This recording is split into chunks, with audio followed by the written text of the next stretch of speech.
Hey guys, Rorius here. Did I get everything set up? I didn't check the Discord. I'm streaming again. It's been like a couple weeks since I streamed.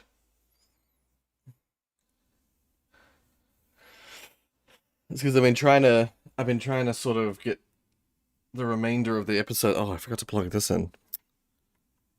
My charger. My phone's dying. Eh, eh. There we go. All right. I will just have a look at this in the background.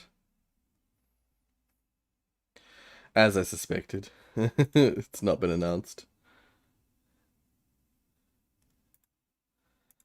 Uh, everyone. Yo, I'm live with your memes right now. Join me. Join me. That'll do.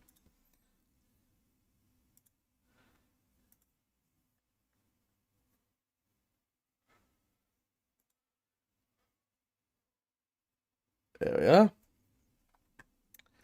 Well, I shall await some people to arrive, and while I'm waiting, mm.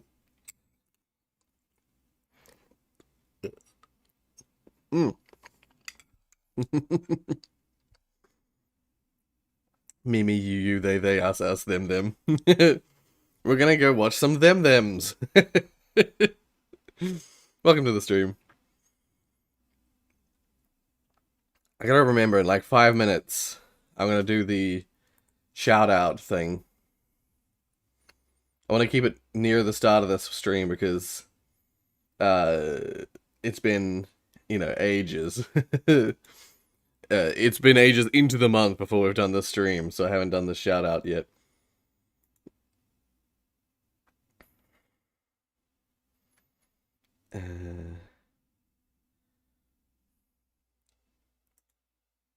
Yeah, and whenever first stream of the month, whoever's in the Royal Maximilian membership tier, they get a shout out at the start of the. It's supposed to be at the start of the month, but it's technically it's the first stream of the month, which is always this reaction stream.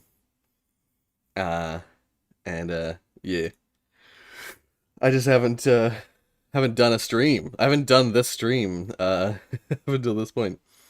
Oh, hey, welcome to the stream. It's I'm going to assume that you are someone I know, but you've got a new name now. I immediately thought that when I saw uh you in my comments saying VR's back, yeah.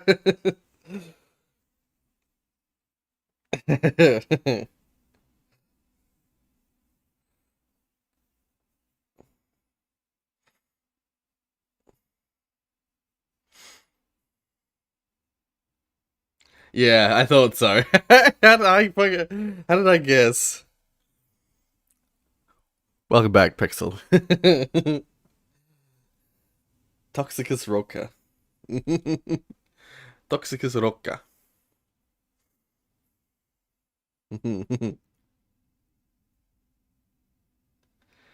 It's all good. It's all good, John. It's all good.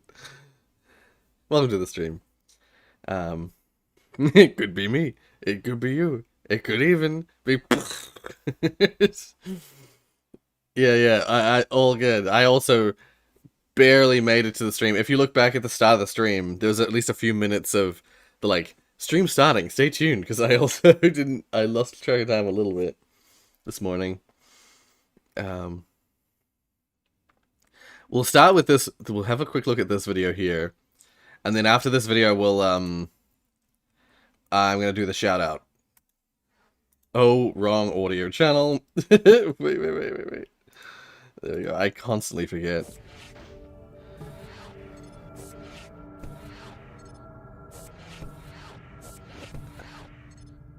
Wait, I should screen it. Hello, Dr. Freeman. Car's all ready for you. Oh god. Wait, is this? So Half-Life 2 at 4,000 units per second. Yeah. Minor fracture detected. So this is him just walking. Or it might be sprinting, specifically. But what's happening here is the game ticks. The game, like, ticks are happening 4,000 times a second instead of the usual, what, like, 300 or... What is the normal one? No, 3. What's the normal ticks per second? I forget in Half-Life. It's 3 in Minecraft. That's a normal block update thingy.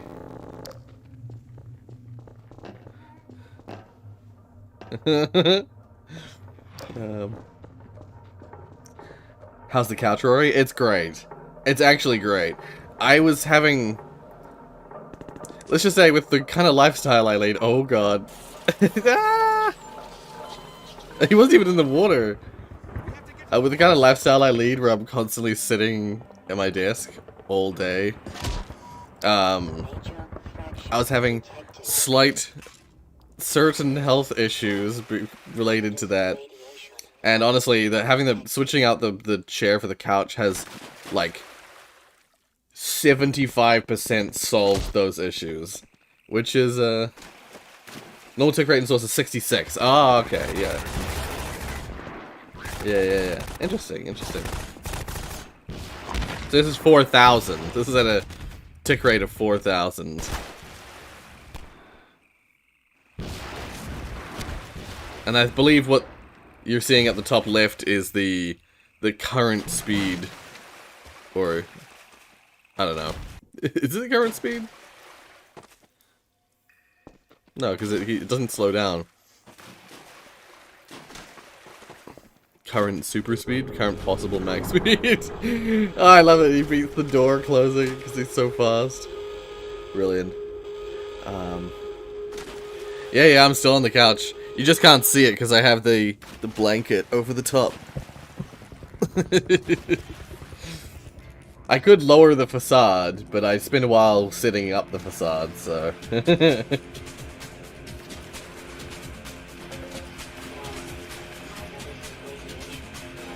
Sadly, I'll be unable to stick around, but I shall pop in from time to time, hopefully. Ah, yep.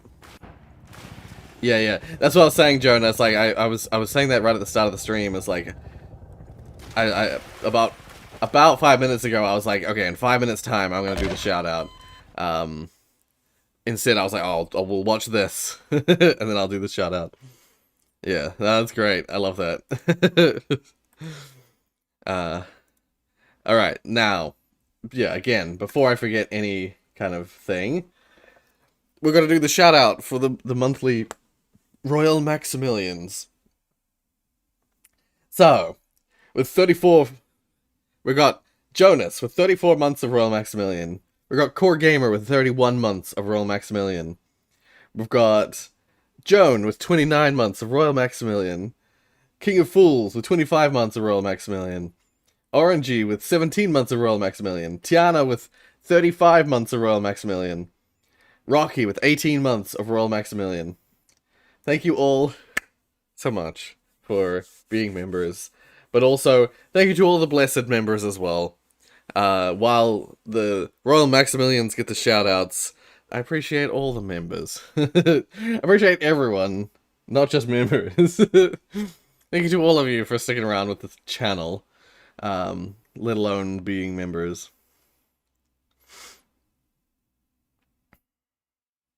There was recently a video made with this glitch, but it's in GTA 5. Ah, right. Well, yeah, most games have some kind of tick rate, some kind of thing that affects the speed at which either physics or graphics work. Or both. And you can make it really fucked. You can make it really messed up if you speed up that tick rate. Usually frames per second is your graphical rate, but for physics, usually if your game has physics or if your game runs with a clock, it usually has some kind of tick rate. Oh, hey Zach, welcome to the stream. Usually has some kind of like rate at which things happen. Oh, this is a song from Damien, but I won't listen to it just yet. I will wait to see if Damien arrives, and then we'll listen to it. Because otherwise, you know, Damien's gonna want to see the reaction, you know. Stop being a dumbass, John. Hmm.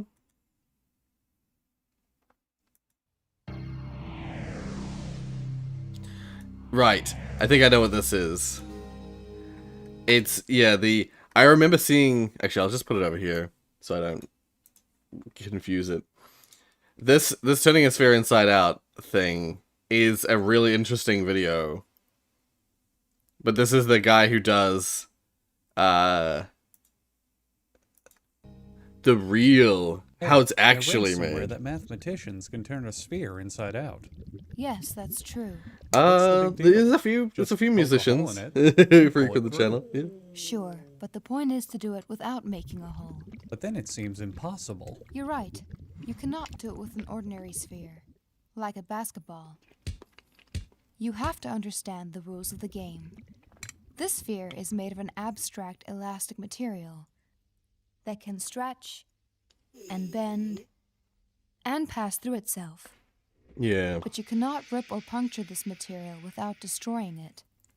And you cannot crease it or bend it sharply. Mm. If the surface can pass through itself, what's the problem? Do you think allowing self-intersections makes it easy? Try it. Alright, a bit passive-aggressive there, but I'll just push the two halves right through each other. Be careful. What about that ring around the equator? Remember, you mustn't tear or crease it. Ugh. Let me try again. That's no good either. You're pinching it infinitely tight. But then there's no way. It's impossible. You'd have to crease or pinch it to turn it inside out. It is possible. It is surprising, but watch this. Yeah. It's fucking Is weird. this it? Is this a sphere turning inside out? You bet. That wasn't easy to follow, was it? Well, To fig- actually, it was, thanks to the helpful visual. What's not easy to follow is your condescending attitude. To figure out what's going on, let's look at something simpler. A circle. We'll build a vertical wall along the circle so that we can color the two sides. He's taken over the voice, the secondary voice. The original version of this video, there's two people talking to each other. The woman explaining and the man being like, the man being like the stand-in for the learner, the person who's learning whatever this is. And he's like gotten rid of all the man's voices and replaced it with his own. So it's Differently. your Can you condescending gradually attitude. turn this circle into this other circle, where the purple and gold sides are reversed without creating sharp corners? Of course, I can turn a rubber band inside out. Remember, we're really trying to turn this circle inside out. We only built the wall so we could see the different sides. Well, no shit. You just explained that this is an example to look at something simpler. Alright, let me try. Watch out. That was a sharp bend. If we could make sharp bends in the material, we'd be able to turn any curve into any other by moving each point of the initial curve in a straight line toward a target point I in wonder the if these final parodies use curve. AI. I'm not sure. I think the guy just doing his own voice. He's not trying to make it sound like the original. I don't think, at least. I'm not sure though. This one sounds too natural to be AI. But I could be mistaken. If I were able to sharply bend you, could we turn you into less of a bitch? Pulling a loop tighter and tighter is not really a gradual change. It's like having a corner in disguise, so it's against the rules. Well, if you can't have corners, and you can't pull loops tight, I think it's impossible to turn the circle inside out. Yes, you're right. Wait a minute. Am I supposed to believe you can turn a sphere inside out? But not a circle? Yes. There is something fundamental about curves that would have to change if you were to turn a circle inside out. And that something cannot change under our allowed motions. And what's that? I'll explain. Imagine a monorail atop the wall. Now, the rule about monorail traffic is I know how a monorail works. Okay, are we just going to keep pouting like this? Are you here to learn how to turn a sphere inside out? Or are you here to whine and cry? Okay. They replaced her voice as On well. this track, the car is always turning left. Maybe it does use As it AI. goes around the circle once, it makes one full turn toward the left. On a more complicated track, the car might sometimes be turning left. And sometimes right. But the net amount of turning after one complete circuit is always some number of full turns in one direction or the other. The number of full turns it makes toward the left is called the curve's turning number. Ah, turning number, because it's turning. Right, that's so clever. Did you come up with that yourself? For a curve where there is more turning toward the right than toward the left, the turning number is negative. No, they can't. They can't be using AI. It's way too nuanced. The emotions are way too nuanced. Hey, She sounded actively pissed the off. turning number is 0. Right. I had a hard time following the net turning for this winding track. That's natural. But there's another Oh, way wait, to... fucking excuse me. I forgot that you, the overlord of science and geometry, struggled to grasp how us pathetic mortals can have difficulty with this simple venture. Okay, are you going to behave? Or am I done teaching you how to turn a circle inside out for the day?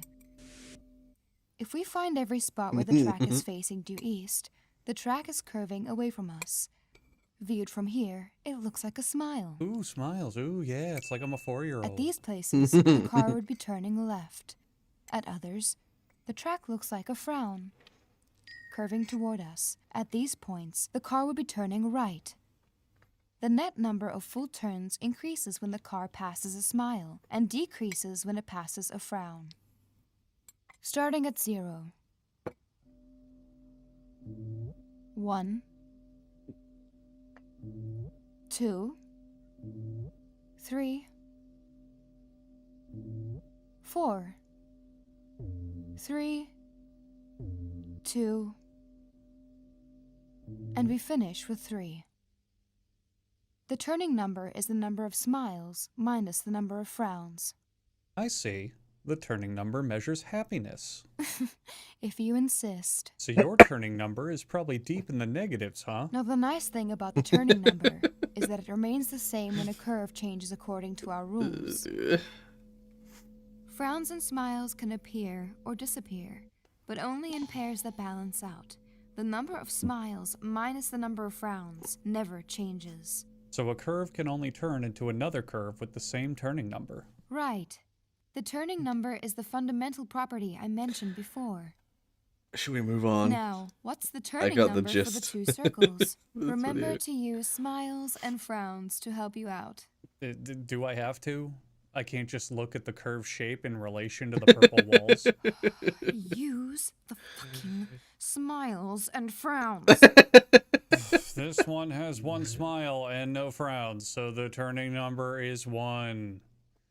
And if the gold is outside, 1 frown and no smiles, -1. It makes sense. On one curve, you're turning left all the time. On the other, it's the opposite. It also makes sense immediately if you're not a total fucking moron. Well then, I'm surprised you figured it out. So the reason you cannot turn a circle inside out. Is because you're an uptight bitch. And also the turning number would change or something. But wait, doesn't the same argument prove that you can't turn a sphere inside out? This sphere has a 3-dimensional smile. And this one has a 3-dimensional frown. So they have different turning numbers.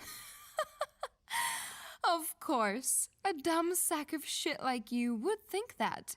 Your analogy is childishly cute.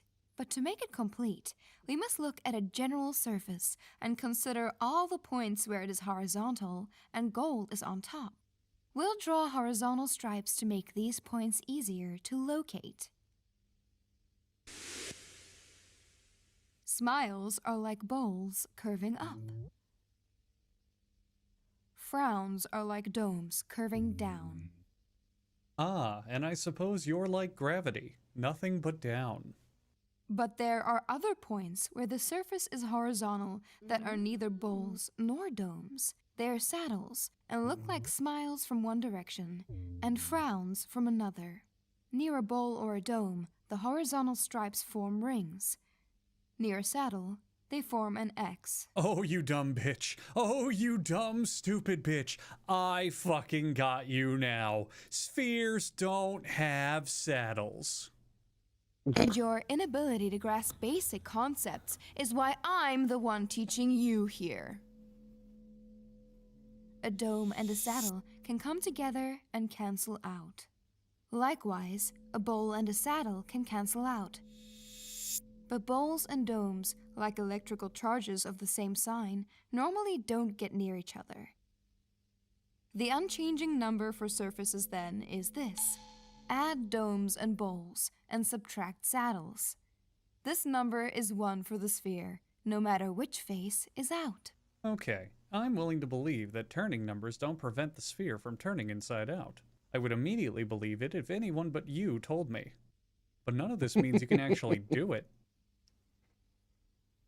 Well, again, someone else could probably do it, but you specifically never could. Let's just say, I mean, this is hilarious, but we should move on. If you want to watch the rest of the video, it's in the Reddit, or it's, you know, this video here. Very funny, but also, it's a genuinely fascinating concept. And in the end, of course, they return to that visual they showed at the start where they have, like, the sphere that you, like, shape it into this, like, wavy pattern. And then when you have that wavy pattern, you can cross over intersections in a more straightforward way because of the waviness of the line. I need to move on. But if people want to see the rest of it, I would highly recommend watching it. I'd highly recommend watching the original video as well, because it's fascinating. I get the premise that they're like, I get the arguing premise of the video. I'll watch the rest of it in my own time. We can't watch 20-minute videos on the fucking reaction thing. Oh, I should do this too. I have a rule on the length of videos for a reason. Move on as in move on with the video. Nope. I was gonna say, I could see already that there was another, like, one related to this video.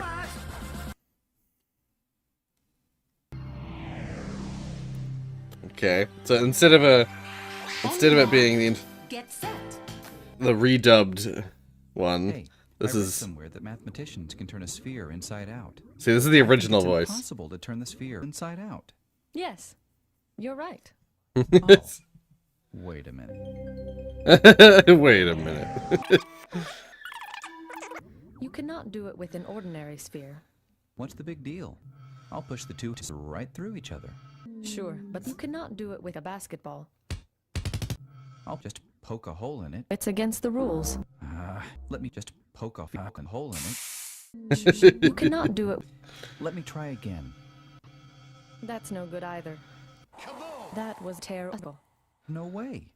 It's impossible. You'd have to crease or pinch it, pinch it, pinch it, pinch it, pinch it, pinch it, pinch it, pinch it, pinch it, pinch it, pinch it, pinch it, have to crease or pinch it, crease or. Stop. Well, if you can't have corn and you can't poop, I think it's impossible to poop out corn. It is surprising, but watch this. You're not going to actually do it. Yes, Oh, whoa. She's gonna poop corn. we'll build a vertical wall. And Mexico will pay for the wall. Can you gradually turn this circle into this other circle? Into this other circle? Into this other circle? Into this other This circle? is going to get complicated. That was easy to follow, wasn't it? Of course. You can turn a rubber band into a rubber band. Sure, but that was pointless. Oh, I know. That's against the rules. Oh, I know. I can turn a rubber band into a sphere. That's an interesting idea, so it's against the rules. Bullshit. Oh, I know. I can put a rubber band inside my tight asshole. If you insist. Excellent. That was really hot. But remember, we're trying to monetize on YouTube. Oh, yes. But wait, it seems impossible. Let's see. Am I supposed to post? Yes. Oh, Look. The sphere is now entirely bendable. wow. I think I'm ready to see the whole thing again. Not quite. I think I'm ready to see the whole No. I think I'm ready to see the porno. That's a sin. So it's against the rules. Do you remember the simple way to simple? Yes. I can pull the rubber band out my loophole. Sure, but we're trying to monetize. Do you remember the 14th, not September? You mustn't get a lot of sex because you have a very small penis. Hey, what the fuck does this have to do with the sphere? Nothing. Well, I'll explain.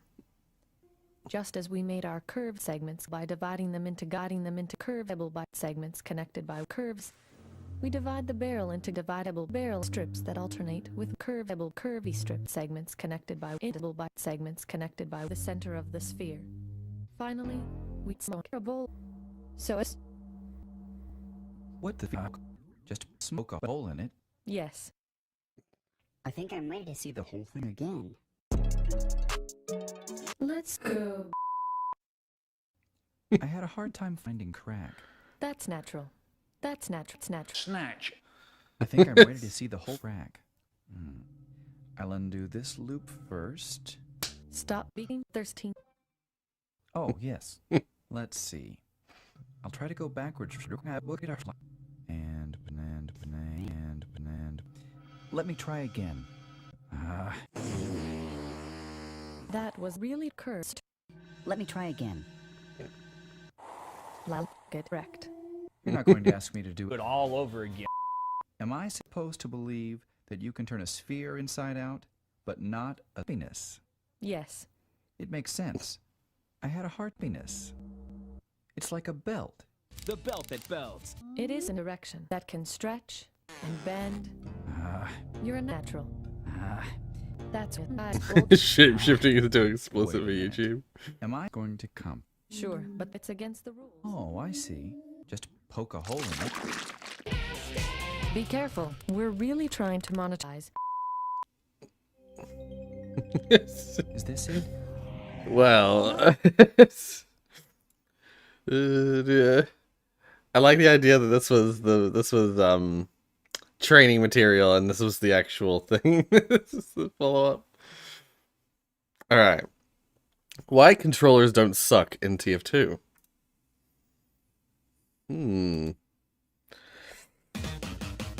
Other than when I first ever started playing TF2, I've never used a controller in that game. And the reason I used a controller is because I was playing on PS3. It was buggy and not fun. Solar Light has gotten 3 kills in choke with a controller. Definitely works out, and the first point of this game goes towards Solar Light's team here. I've got a question. Solar Light is using a controller. How's he hitting this many pipes with a controller? I mean, maybe he's really good at Call of Duty. Wait, you were playing on a controller the whole time? There is no way. I thought you were joking. Why do you think I didn't change my name? You're telling me that you were hitting these pipes on me in the air with a controller? Yeah. Okay, time to uninstall TF2. Your honor has been destroyed. This guy's scripting. How is that I no twisting. cheating?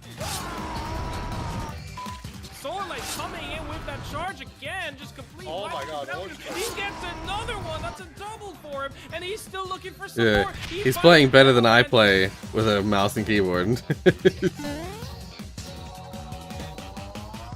Look at me!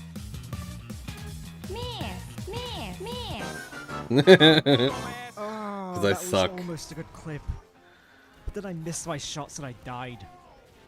Hey, that wasn't my fault. It was obviously the controller that failed me there, right? No, that's a rather bad excuse. I'll get to why there's a Every bad time the guy excuse later. goes, nah. Now, I think Sounds I like should Solid explain Snake. why I'm using a Nah. controller in a game where the vast majority of players are using a mouse and keyboard. It's mainly because of the Steam Deck, Valve's handheld gaming PC. You can play TF2 on the go on this thing. Unfortunately, even though I can trimp across maps at very high speed, I can't exactly speed up time. But anyway, the main catch of the Steam Deck is that it obviously doesn't have a mouse and keyboard built With in. space. So if you want to play TF2 on a Steam Deck, practice with a controller first. But the idea of playing TF2 on a controller has attracted a bit of skepticism Oh, online. hey, what at the? least from what I've seen. Look at this I was poll I very- made. A large portion of my viewers seem to believe that Opinion the of the controller's Dark just Revival. meh, while a quarter believe Okay, the controllers belong okay, in the good. garbage. It seems that very few people I'm are glad that optimistic you about it. If you look at are other good places now. on Reddit, the comments you see will often match up with my poll. People often complain that controllers suck at aiming, that controllers are too slow for complicated actions like rocket jumping. In some cases, these comments get an ungodly amount of upvotes. It seems that controllers are often considered a complete joke, not just for TF2, but for first-person shooters in general. Yet here I am, trimping around the map, almost as if I'm on a mouse and keyboard. Solar Light goes all the way. He's definitely practiced this one, and what's more impressive that he is indeed using control. I can definitely see his in the movement. So what gives? I'm gonna rub it in a little more. Do you want to see me rocket jump? Challenge accepted.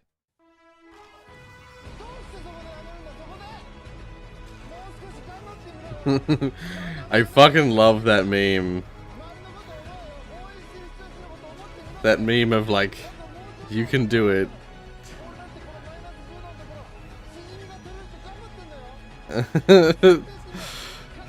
Oh, it's so good. Never give up. I love it. Okay, look, I think you get the point. Why is there such a massive discrepancy between what people are saying versus what is actually possible in the game? To figure this out, let's try approaching it from their perspective. Before I ever knew, This is an Xbox 360 controller. I knew that the It's the music one that was in most that TF2 meme was players are familiar awesome. with, especially because TF2 originally came out on that console. It's basic. It includes face buttons, a D-pad, 2 sticks, 2 triggers, and 2 bumpers. But then I watched the special anime features that are that included. song comes from, and it has so much more control. meaning now. Rather than use Such a Bluetooth, fucking great comes with its song. own Such a wireless great controller. anime.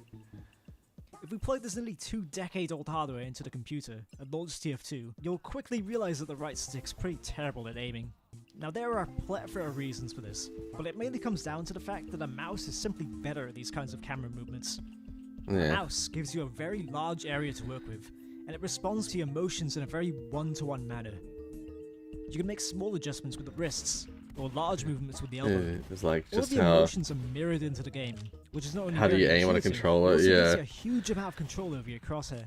There's also no limits on how fast you can move it. Controllers are fine for games that you don't have precise movements on. If you're just dealing with a camera on a stick, like you're moving with the left stick and you're controlling a camera with the right stick, it's totally fine. Games like Dark Souls, I have no problem. I actually enjoy.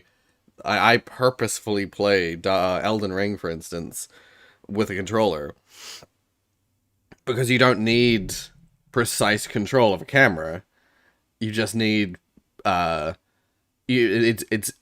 you're benefited by the precise control of your character with the stick over WASD, whereas you're benefited by in a first person shooter, you're benefited more by the precise movement of a mouse for things like aiming. So it's like it's all different games. I think have different best things, best control schemes. letting you flick towards enemies with ease. Meanwhile, a stick doesn't work like this at all. You can see how I'm not moving my thumb. I'm only resting it on the edge, yet the game spins the camera for me. It's not moving my camera in a one-to-one way. I'm telling the game to spin on my behalf, sure, but these technically aren't my movements, it's just a command that the game is receiving. The stick also gives you a very small area to work with, and the small size of your thumb doesn't really help either. When directly compared to the massive amounts of space available in a mouse mat, there's just no contest. It puts the analog stick at a major disadvantage, giving the player less control over their aim. It's also worth mentioning that many games often compensate for this disadvantage by including some kind of aim assist. However, TF2 does not have aim assist for controller players. You're expected to aim with the raw stick inputs alone, which move in jolting straight lines and often aren't exactly smooth at all. It's no surprise then that a lot of people think controllers suck at aiming. It doesn't matter if you're using this old controller or the new Elite controller.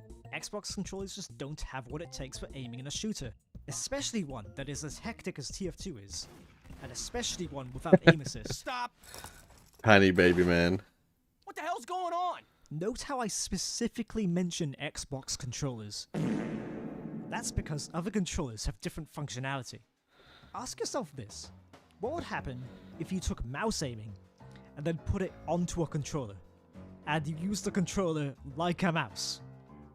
Wouldn't that remove the need for the stick altogether? I think This I is know. where we decide to put I know the where he's Xbox going. controller in the trash and start looking at other controllers instead.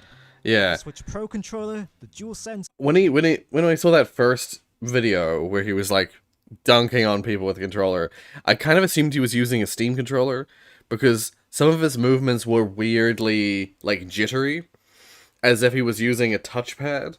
And I suddenly thought this, but actually what I didn't think about is that with controllers like the PS4 and PS5 and well, PS3, 4, and 5 controllers now at this state, you could use gyroscope. You could use gyroscope to use precision aiming, and then use like either the stick or buttons to like do like jolt aiming, a bit like in VR. Often you'll have a button that will turn your character like either 15 or 45 degrees or something, or a full 90 degrees in a direction. And that just helps for not having to, if you're in a seated gaming situation, you don't have to turn around to do shit.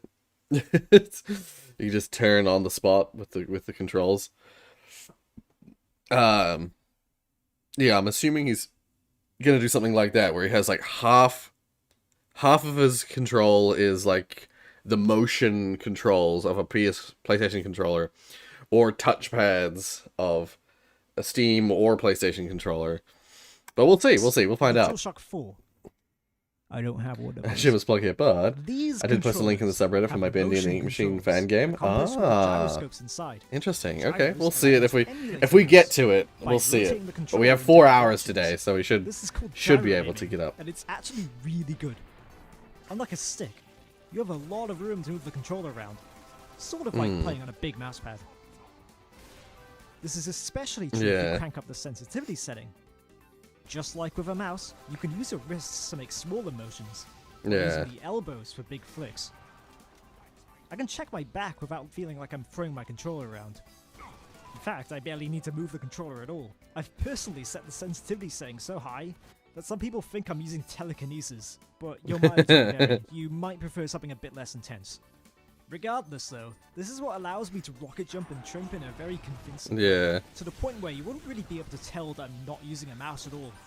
Since the gyro essentially is a mouse, it can perform just about anything. Yeah, so that's why I thought his movement was quite like jittery, which comes with motion controls. Questions. You know how you can lift a mouse off the mouse pad to recenter it? How would you go about using that on a controller? It's always in your hands. Well, when you lift the mouse from the mouse mat, it pauses the inputs from the mouse until you put it back down. So the logical idea would be to have a button that pauses the gyro aiming. Yeah. For example, I could put it on a face button. See, I was thinking one that like moves you like 90 degrees, but that would work too. Reposition it, just like a mouse. That also happens with known as gyro ratcheting. that happens with motion controls. I have the Razer Hydra, and with that, it has a system just like that. The Razer Hydra, which I bought specifically to play those Portal 2 Hydra levels. Yeah, you control your camera with this controller. You like turn, click a button, pull it back, let go, turn, pull a button, let go, pull it back, let go. And it's called ratcheting or something like that. It's like, because it's a bit like a reverse version of using a ratchet. Yeah. The biggest challenge of playing an FPS is aiming with the Steam controller's touchpad. That's why I want to see him try that. You're probably not going to be here for the full time. Oh, okay, yeah. Well, we'll see what happens. I try not to give priority to any particular person, so we'll just see if you manage to stick around to catch it, or if it's or you might have to come back to the stream later. But yeah. At first, you can become better at it with some practice. Technically speaking, Yeah. you could top score in a game in casual mode without even using the right stick at all.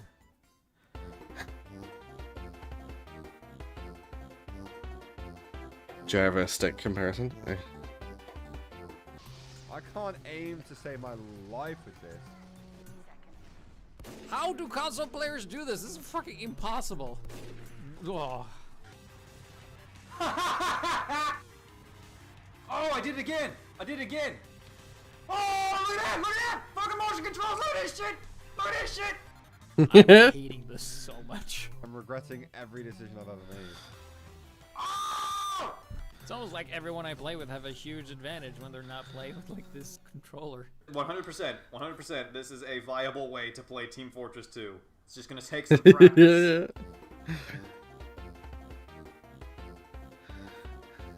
Gyro good stick pad, yeah. Do you remember those flicks from earlier? This guy's spin the stick, I twist.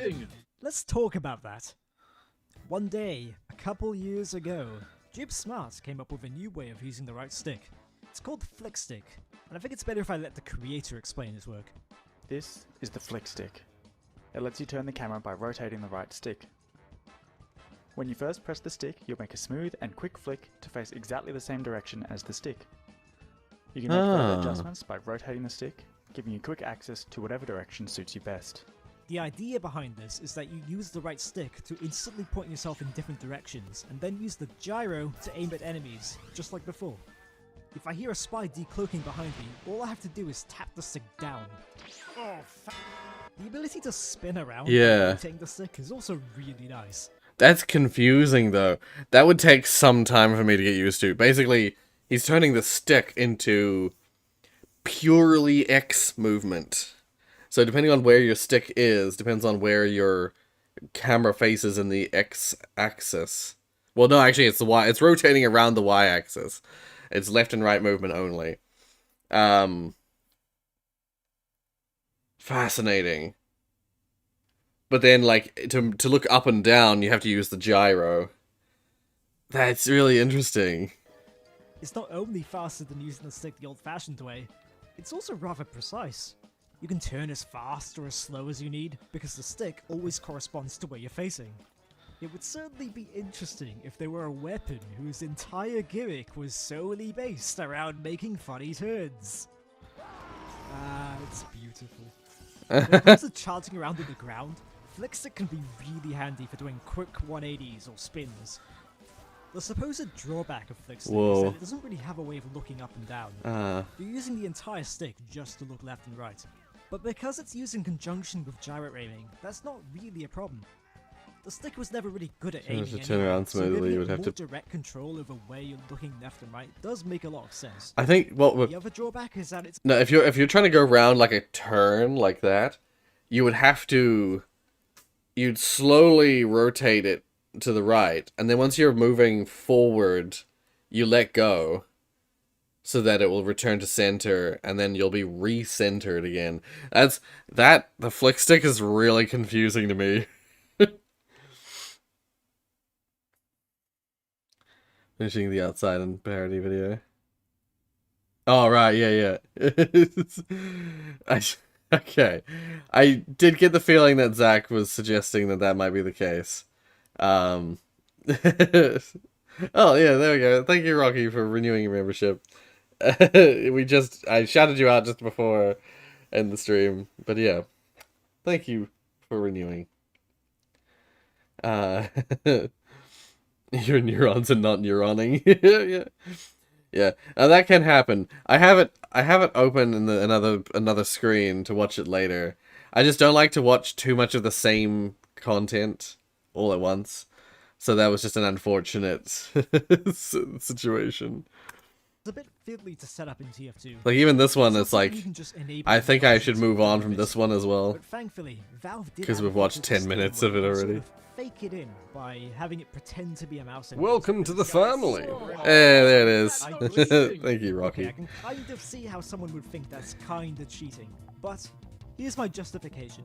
Valve Yeah, added and the reason that he's able to do it, like, he's able to, like, jut around so crazily, is if you just flick the stick right over and over again and return it back to the center, you flick it to the right, you'll jump 90 degrees looking to the right, and you flick it again, you're facing backwards 90 degrees, flick it again, you're facing that way 90 degrees, flick it again, you're facing forwards again, and you just can keep doing that over and over again, so you're like jutting around, looking in all directions. flick stick to Steam so that it could be used on any game on Steam. Considering that TF2 is on Steam and that Valve owns both TF2 and Steam, it would be really strange if Valve discouraged players from using their own feature in one of their own games. In fact, Valve even added it as an in-game option in CSGO. Not just that, they enabled it by default. So any new player who stumbles across the game will inevitably learn how to use it, at least on a Steam Deck anyway. Gyro? Yeah, you got the gyro and then... That's solid control. Right analog stick kind of snaps you about 90 degrees, left, right. Oh! What? This is hella hard! This is way... Shut the fuck up! Valve is clearly supportive of the feature and want people to use it. They just haven't gotten around to adding it officially to TF2 yet. Probably because this game just doesn't get updated anymore. Yeah. Experimental controller support. Flick stick built in as option. Updated UI for controllers. Interface and HUD updates for deck. Menus overhauls for controller usage. UI improvements and other controller fixes. Nothing. But regardless, there's at least some way to enable it for now. Even if it... Should we jump ahead or should we just move on? A little controlling.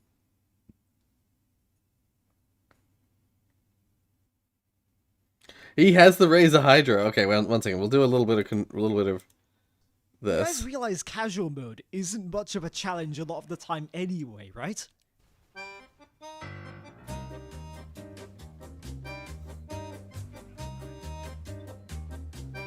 If someone says no, I'm targeting them for the rest of the round.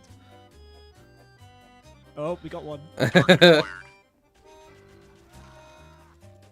Okay, now I know he's on medic. I feel bad for doing this, but it needs to be done. 150. Nice. 150.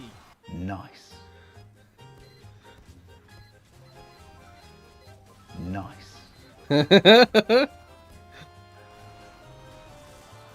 Oh. Whoops.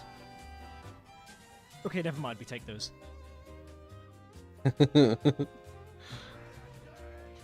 Nice. Nice.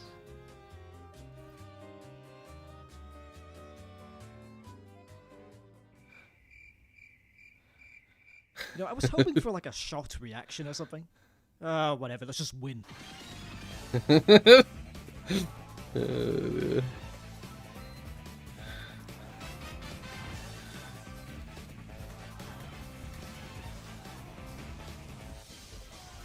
Yeah.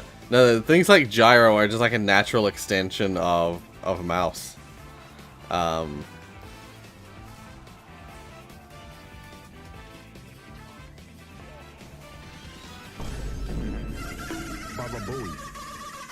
Just to be extra clear, it's not just one person who's being a bit unaware, so don't worry, casual mode medic guy. It's not really your fault. Gyro aiming just seems to be something that the entire community as a whole has just missed. Seriously, 1,000 upvotes. I want Last to see controller to this. show off. It's not a good controller, but it's a. I think funny Steam has a one. phobia of the number So, 3, or at least. what the Yeah. hell is this?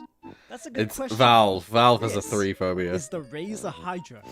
Yeah, I have this. I'm sorry. What was the? Uh-oh. Stinky poop. Poopies. Funny poopies. La, la, la, la. Funny poop.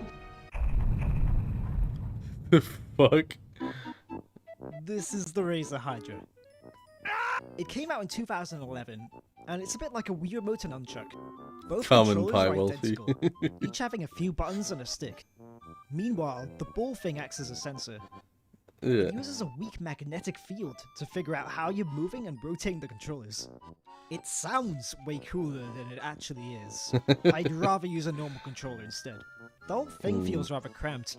My thumb often touches Yeah. the stick when I push the tiny buttons. The controllers also feel kind of plasticky and cheap. Let's just get this out of the way. This controller sucks ass at TF2. So why am I talking about it? Well, it has an interesting story. Yeah. Back in 2011, Sixth Sense Entertainment, the developers of the Razer Hydra, partnered with Valve to officially support the Hydra in their games. Of course, TF2 was part of that arrangement, and it resulted in quite possibly the most obscure control scheme in the entire game. So what is this weird control scheme then? Well, after entering a console command to enable the controller, I can move my right hand to move the gun. And the crosshair. Yeah. It looks incredibly cursed, and some of the view models get incredibly broken too. Oh my god, it's a ghost! Soldier, calm down, calm down, calm down! As you may have noticed, moving the crosshair will also cause your character to turn in that direction. It's like an analog stick, I guess, but the crosshair is the stick. I think you can see why this controller never caught on. Because you're often aiming the crosshair at the edge of your screen, it gives you a pretty awful view of whatever you're trying to shoot at. Yeah. Trying to account for this requires you to move your crosshair It's okay in away Portal, from your targets, but- which just never feels right. Now, the obvious solution to this problem would have been to use the right stick to move the camera instead, but I can't. There's no option to use the right stick for camera controls. The stick just acts as a glorified D-pad for some reason. Jumping was also mapped to a shaking action by default, which will immediately give you some Wii Remote flashbacks. Yeah. It's Weird. awful. They at least give you the option to turn it off by Yes. editing commands in this config file. This Well, I was gonna say, I remember that was the most frustrating thing in the Portal 6 Sense thing, was trying to jump with the fucking motion controls. is also where you change what the buttons to do as well. I bought this controller on eBay for £78. Dear God. Don't be like me, unless you're very curious about this. Honestly, I fucking bought it for like $200. 200 New Zealand dollars. But still, so more than he paid for it. But I purely bought it because I was desperate to play that Portal 2 Sixth Sense expansion. And I had a lot of fun with that expansion, so... How long is this? 14 minutes. Welcome to Too Late Who Gives a Shit, a show in which I talk about old controllers that weren't popular even when they were in production. Controllers that can play I Vivaldi still or want have to try the it, track though. I records. never got a chance to try it. The Steam controller began as part of Valve's Steam Machine project, which was basically the console version of a PC. They wanted to make couch play better for existing customers while also making it as easy as possible for console gamers to transition to Steam. Something that they Yeah. were already doing in large enough numbers to It's pressure 200 New Microsoft and Zealand Sony into dollars. releasing mid-gen Pro systems.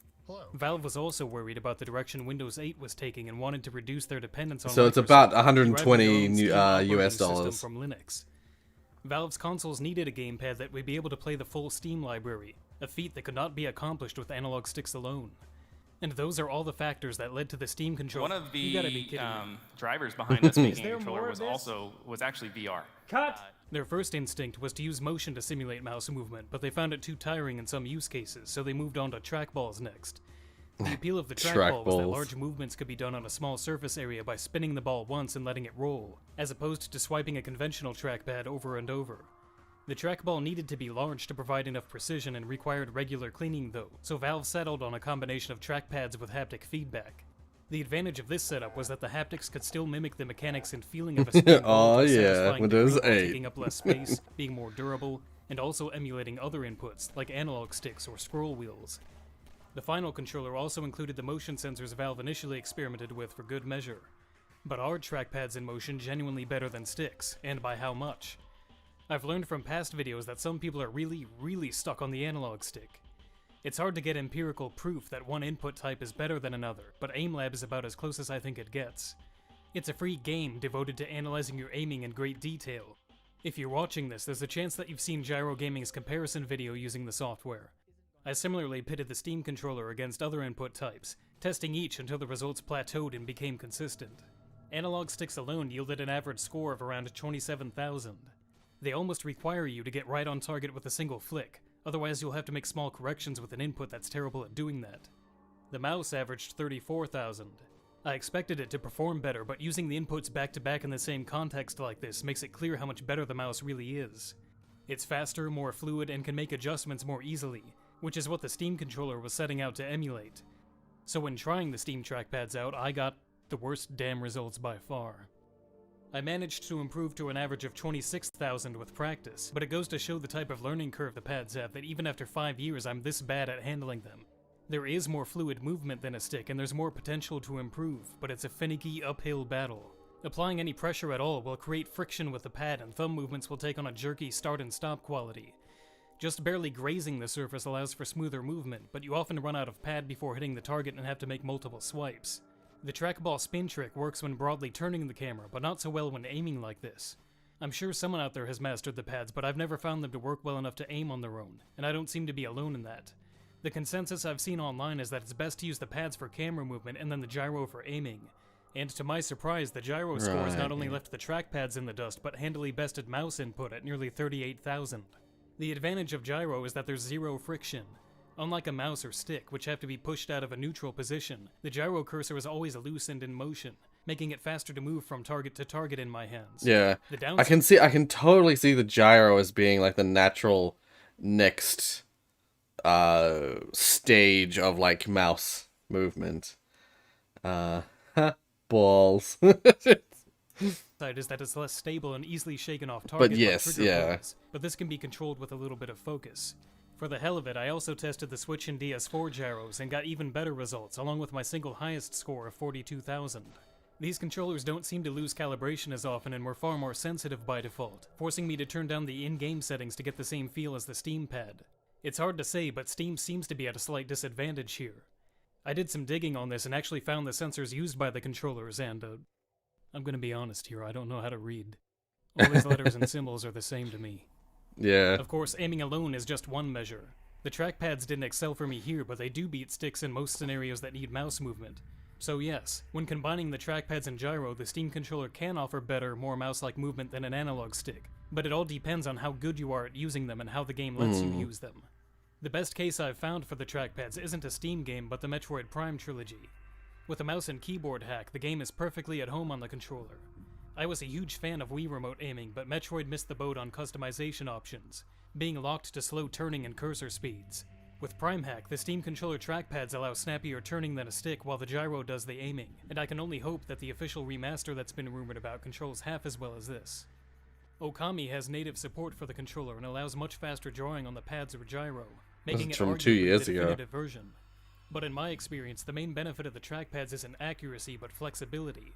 Unlike a stick, they can easily function as buttons as well as a mouse. The D-pad directions or ABXY can be set to quadrants on the clickable pad surfaces, eliminating the need to move your thumbs from them at all. Back and forth, yeah. Movement is a little awkward on the left. Yeah, what's common with the controller is you're moving your camera and then you want to like hit triangle, circle, X, or square, or A, B, X, or Y, and you have to like stop moving the camera, click the buttons you want to click, and then go back to moving the camera again. So that's where the Steam controller is actually very useful, as if you're controlling a camera, use this for your camera, and then you press the quadrants of it to trackpad, so most people opt to use it as a D-pad and move with the yeah, analog to stick do instead. shit. In this no-click mode, the haptics can simulate the feeling of a rocking D-pad with unnerving accuracy. There's a lot of It's chat hard to about controls and communicate how through bad sound the and visuals Steam alone, one but is it here. works better than it should. The pad also But what enables about great eye toggle tracking for your gyro mouse? aiming, instead of leaving the gyro on at all times like Splatoon, or only activating it when aiming down sights. You can enable the gyro anytime by resting a thumb on the pad. I mean, I guess that's the final stage. Speed and ease than a controller has ever had before, with the trackpads functioning as a split keyboard. They can also be used as virtual touchscreens with on-screen UIs and customizable icons. I can make all 9 item slots in Resident Evil 5 immediately accessible on the right trackpad, eliminating the need to fumble with the in-game menu at all. Mode shifting allows features like this to work by altering what the inputs do when a designated button or trigger is held. If there aren't enough buttons to fit all the actions of a game, you can switch to entirely different mappings on the fly and effectively double or triple the number of keys. The grip buttons on the underside are perfect for this, or for absorbing actions you don't want to reach down to the face buttons for. The triggers also double their usefulness by adding a GameCube-style click at the end, which can be mapped as a separate action. Valve's favorite use for this was to combine aiming and firing into one trigger, with the analog portion going down sights and the button firing. A fast pull still allows attacking without aiming, leaving the left trigger free to absorb 2 other inputs, in this case crouching on the analog pull and diving on the full pull. All of this is handled through Valve's software, which cuts down on latency by actually altering the controller's firmware to output the desired action directly. And real-time firmware affords us the ability to take whatever configuration that you have at launch of the game, bake it down into the controller, so the controller, those keys, those buttons on the controller actually send those keys. The range of customization options is dizzying but clear enough to understand when taken one at a time.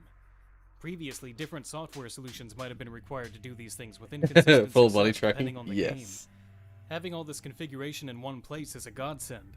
Well, Whether making full the simplest VR, changes like swapping the immersive triggers around or VR. making complex, multi-layered reworkings of an entire control scheme. So if the controller was so great, then why did it end up in the garbage dump? There's a plethora of reasons for that. The build quality didn't feel up to a first-party standard. Okay, with the That same Valve brain managed functions to that get use such a control fully muscle featured movement. I mean, controller yeah. at $50 is Full on impressive, Matrix. But you can feel the shortcuts on it. The face buttons are mushy and too far out of reach, almost necessitating control schemes that move their actions somewhere else. To prevent accidental presses, the trackpads have to be popped down with a fair amount of force, and the grip buttons even more so. A look under the battery cover reveals that they're not buttons but clickable pockets built into the surface. They work for mode shifting, but mapping frequently used actions to them will tire the hands out right away. The bumpers are also ridiculously stiff, for no good reason. The overall shape is very comfortable, but everything else is slightly off. The larger issue was probably that the controller's big strength of customization could also be a giant burden. Yeah. Gaming on PC already requires a lot of tinkering with drivers, benchmarks, and settings, and it doesn't exactly need another battery of options to deal with before being able to play. With mixed results, Valve tried to cut the hassle by allowing configurations to be saved and shared. A finished configuration can be saved as a template for other games to use, or community configs can be browsed to eliminate the need to ever create any of your own. But without having decided the potentially complicated mappings yourself, these configs can be completely foreign with a high learning curve. A console will likely have vaguely familiar button layouts from game to game, but a Steam community layout is often a mystery box of tangled actions, layers, and modes. Official configurations set by the developers should be better, but somehow often make things worse. I mentioned that Okami supports the controller, but with a clumsy scheme using the trackpads to emulate analog sticks instead of a mouse. Because there are so many action layers, a change as simple as moving one button may have to be repeated 5 or 6 times to carry through all of them. Almost any community config is better, but as is usually the case, none of them were quite what I wanted and still needed tweaking. In this case, it was worth sticking through because the scheme I ended up with was great and utilized everything the controller could do. But there are plenty of games that don't really need this Steam controller and aren't worth the fuss. Any platformer, for example. Yeah. Might work well with quick item swaps. That's something that Valve has done. Valve love doing stuff like that. They had a in-house. They made their own warehouse with manufacturing for the controller, for the Steam controller, and I believe now also for the Valve Index VR headset, as well as the next Valve controller that they're sort of hinting at. Yeah, they have their own. They built their own manufacturing plant basically because they can afford to do that kind of thing, and so as a little as a little like nod to the fans, to people who love the games, but also because, you know, Aperture is known for that kind of thing. Yeah, they put Aperture Laboratories logos and stuff on the robot arms that do a lot of the production, just because that's what, because of like because of course. How long before Valve makes their own OS? They already have. Well, I mean, I guess it was a branch of Linux, but there's the Steam OS. I guess you mean like their full own operating system. I don't know. But when put to the test in a demanding side-scroller, the illusion falls apart pretty quickly. The pad surface is so large that even an analog stick feels better in comparison. For at least half the games in my inventory, the Pull controller 3 has nothing teaser to offer trailer. over a standard gamepad, which I'm assuming most At people 3 who own a a.m. Steam goes wrong. controller also have. A heavy keyboard and mouse user would likely feel the same. Many of the games that can benefit are blocked from doing so by factors out of Valve's control. Most games aren't designed to accept random inputs from different controllers at once, severely limiting what could be incredible control schemes. Oh, Gyro and interesting. trackpad input Because the Steam controller is mimicking both key presses and controllers functions, Resident Evil 5 was confused and was constantly changing it back and forth between, like, you're not using controller, you're not using keyboard, you're not using controller, you're not using keyboard. Oof. but work best when mapped as a mouse, which rarely ever functions alongside X input. Getting the best Slow from the fuck, Steam yeah. controller's top features means that you either have to mode shift between controller types, or go all keyboard and give up advantages like analog movement and clear button prompts. The hardware has the potential to do anything you want, but the infrastructure doesn't exist on the game side to actually use it, and there's Yeah. a limit to what Steam can force by itself. Valve invested a lot to get the controller where it is, so that it could improve a few games, cause a lot of headaches in others, and then die pitifully in the corner. It's a demonstration of the risks involved with trying to innovate and a clear case for why the controller field has stagnated so much. The modern gamepad was basically settled in 1997. Little 3.5 and has x 3 mostly one seen minor game. refinements since. The same could be said about keyboard and mouse, although if I really wanted to push it, I could say that it hasn't fundamentally changed since before most people watching this were born. Yeah. Yes, the new versions feel better, but if you could plug this decades-old hardware into a PS5, it would play most games just fine. Once something has become standardized, it's very hard to break away from it. Yeah. Your muscle memory probably makes you shudder at the thought of Portal using 3.5 x 3 keyboard could be layout, the same even if it game might in the work end. better. It's hard for Considering they developers were to sort of adopt a new linked approach to together controls, and it's intentionally. even harder to get players to adapt. Valve's biggest mistake may have been that they were too ambitious in revolutionizing input, leaving most who tried the Steam controller more than happy to slink back to the status quo. But the failure of the hardware itself doesn't mean that Valve's larger endeavor was unsuccessful. Steam input lived on and absorbed every major gamepad, offering the same level of customization to more familiar and arguably better controllers. The criminally underutilized motion and touchpad of the DualShock 4 can work to their full potential in any game now. And Steam input can even allow universal native button prompts to appear for it and Switch controllers when the developer supports the API. It's been an absolute sea change in terms of how controllers work on a PC. That proliferation of options seems to have spurned a lot of further innovation by the community.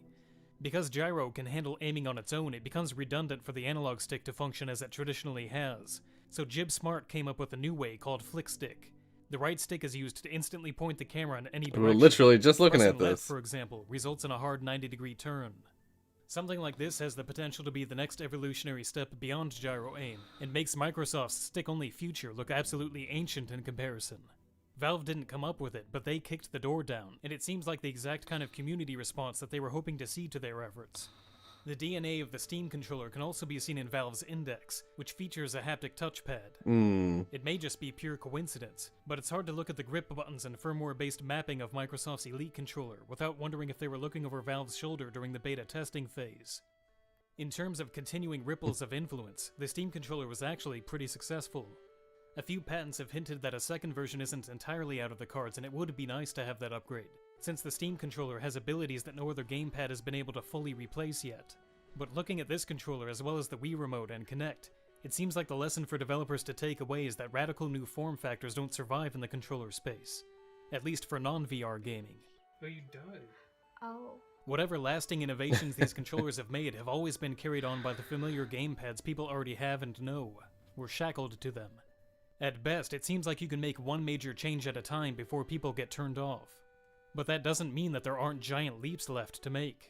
That Valve tried when no one was asking them to and when no one else seemed willing is a tremendous credit to them as a company, but maybe things are better this way, with the spirit of their innovation evolving well beyond their own hardware. Gaben, finds a way. The fucking... I'm not wearing underwear. The weird, like, MIDI kind of version of that song. That could only be possible if someone went back in time and kicked a rock. But I mean, Portal and Half-Life are in the same world as I think in the Portal 1 demo or something. Yeah, now there's several references to Black Mesa in Portal 1, or in Portal 1 and 2. And so the idea is that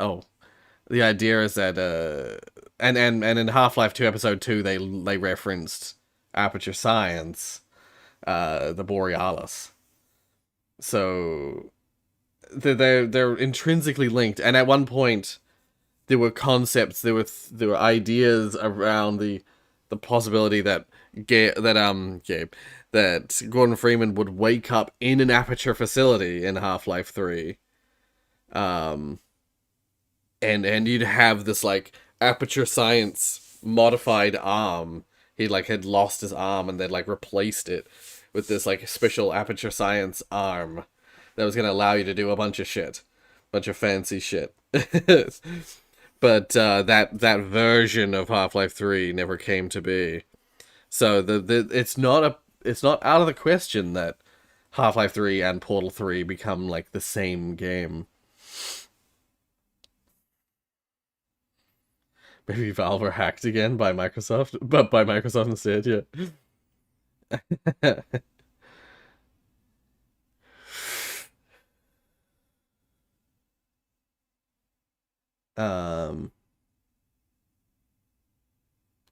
Oh, yeah, no, once again, that happens in that idea of GLaDOS saying that GLaDOS says the facility is safer than what's out there.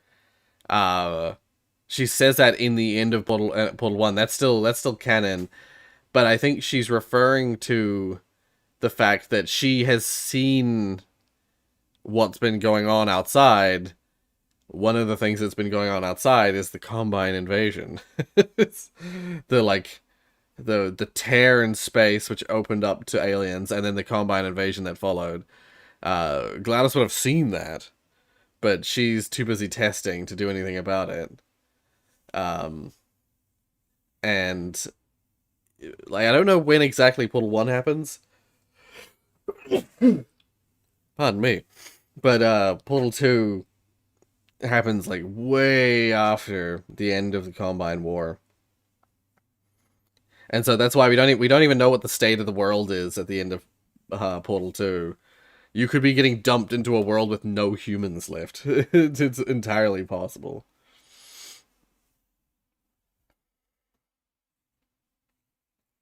I still think that version of Half-Life 3 could be its own game. Right, call it Rubicon. Yeah. Interesting. I think so many of the ideas that Valve have come up with for the Half-Life 3 or something, or Portal 3 or Portal 2 originally, I suppose. There's so many ideas that Valve have come up with for future Half-Life or Portal games. Are so cool, but they've just refused to do anything with it. Right, yes. Yes. It's your pizza pineapple.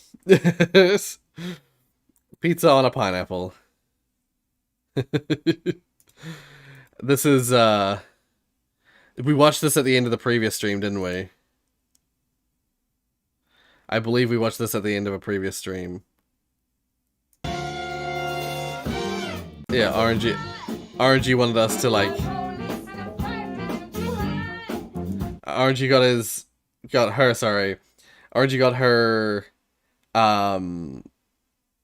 the band that they're, she's the conductor of the band. She got them to do a blind reading of Uptown Funk.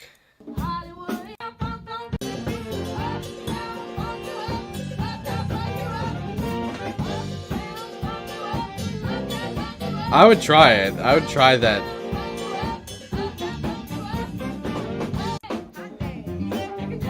I would try that pineapple with a pizza on it.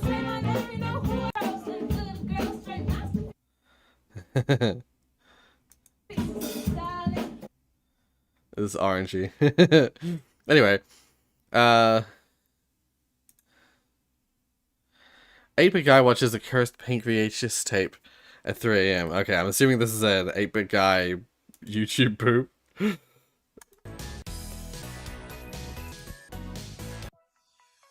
Must eat on Yelp. Okay, and so here's all of the things that came with the camera. Now let's start with the pink Barbie video cassette, and this has been used. I'm actually kind of curious if there's something on there. Okay, so I really want to know what is on this tape. I think something has been recorded on here, so I'm dying to know what it is. Obviously, if there's anything inappropriate, I'll be showing it here, but hopefully there is photography on this tape. But who knows? Let's. It almost looks like it's not fully rewound. Find out.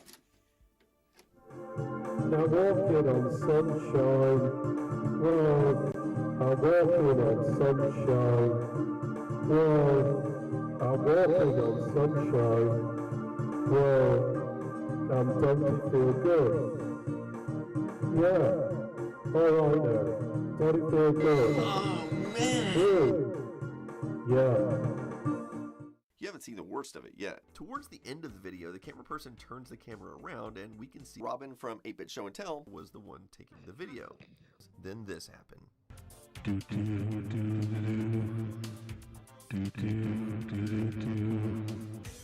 Here I am in silence, looking round without a clue.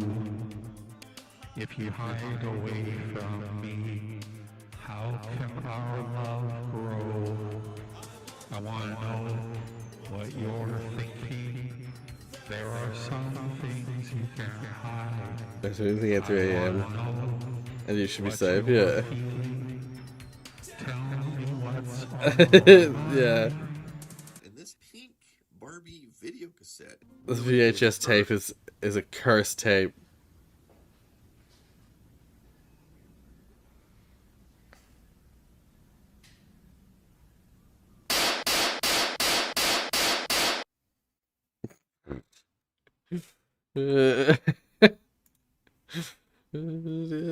Well then, the dawn of Half-Life 2 modding.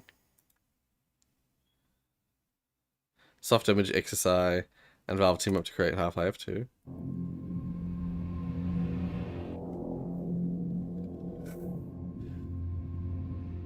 It's really an amazing 15 years ago. Softimage is releasing the mod version of XSI. Basically, the full XSI tool that we use, plus all of our specific Valve tools rolled up and delivered out there free for mod users.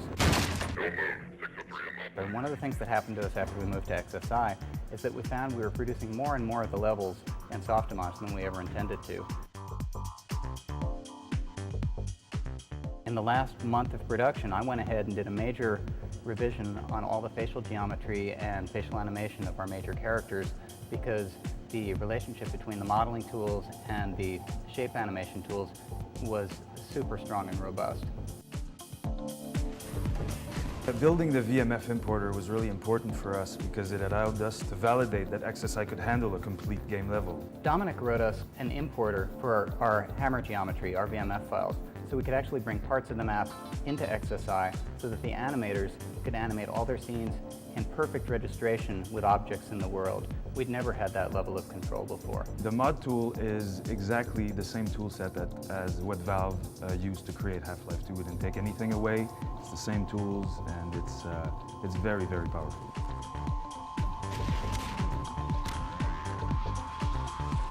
When we finally decided and made the shift to XSI, we got amazing help from Softimage. We like to work very Did he say closely with Softimage? and that fitted perfectly at Valve. couple of the people Is it not soft on the image? team had only worked with our old software package before, and they had some reticence about changing because that was what they knew. Those artists are some of the strongest advocates for XSI right now. It's, you don't want to talk to them about taking XSI away, let me tell you. When I think about when I was a teenager and making films and the things that we were doing, I would have died to have It's radical. It's out of this world, bro. To be able to Broski. create characters, You saw the create Valve? animation, I saw the create a Valve too. world, and basically turn it into a game and release it on the internet. The Valve. You know, the Creating one. a game, creating characters, getting that the one stuff from The done, Office. and then having something to show for it is a real advantage when you go Oh, to talk hey, to Fireboy. potential employers. Welcome to the stream.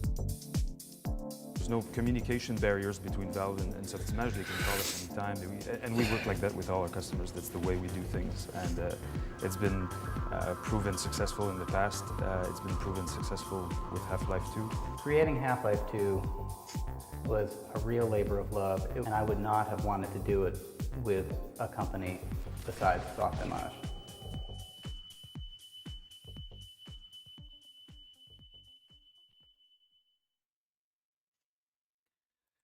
What a throwback of a video. I was just looking up Soft Image XSI. It's now owned by Autodesk, of course, as everything is fucking owned by them now. Interesting. So yeah, it's like the old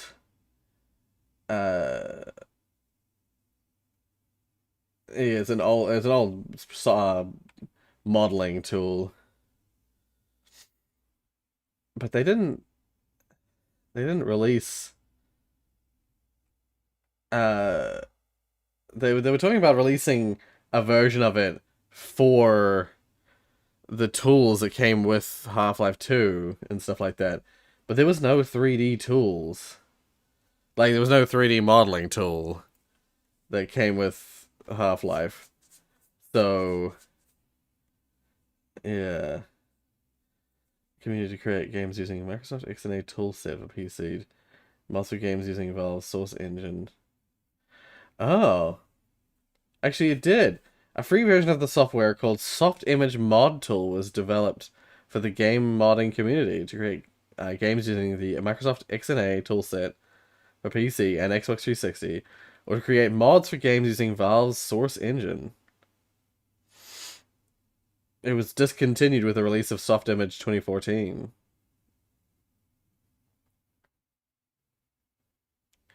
I gotta look up the Soft Image mod tool.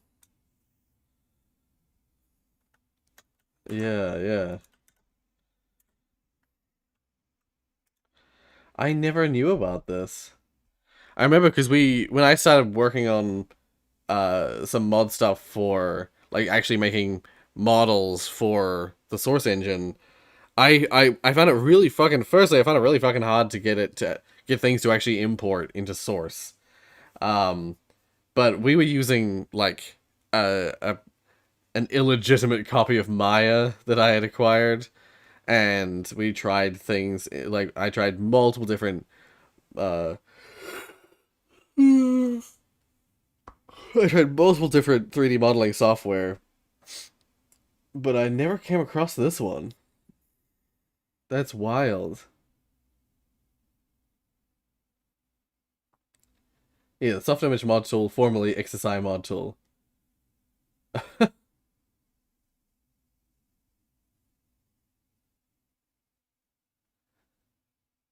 Allows you to export your work to Source without restrictions. God damn it. If only I'd known about that. Just stick with Blender. Yeah. Definitely I'd stick with Blender, but the issue was, because we had worked with Blender before, the issue was getting the fucking software to export, to package the model files into a format that would work in Steam. It was so frustrating. It was the idea that it was the because you had to export as SMD files, and I don't know if Blender can do that natively or not. At the time, I don't believe it could. At the time we were trying to do stuff with it, it couldn't. I don't, or it might have had a plugin for it, but I didn't know about its existence. We tried 3ds Max, we tried Maya, and they all had plugins that were supposed to make SMD work, but half the time it wouldn't.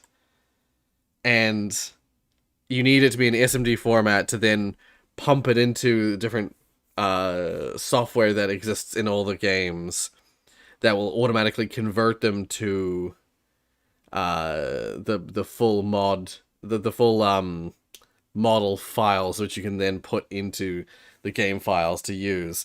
Let's just say I struggled for some time to find something that would work, and it ended up being something like was it Milkshake?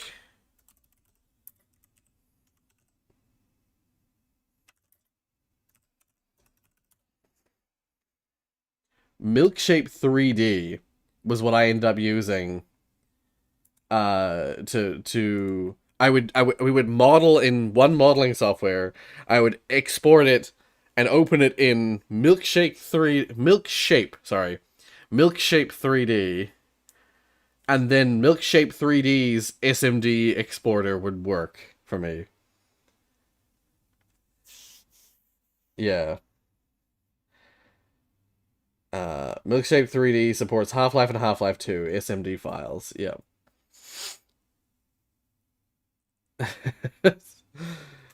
That was it was so frustrating. I remember it took me so long to find Milkshake. But that ended up being the saving grace for me, downloading Milkshake and using that as like a middleman program. We didn't model in Milkshake. We modeled in like Maya or 3ds Max or one of those things, and then we exported. I imported them to Milkshake and then re-exported them as SMDs, and then that would work. Yeah.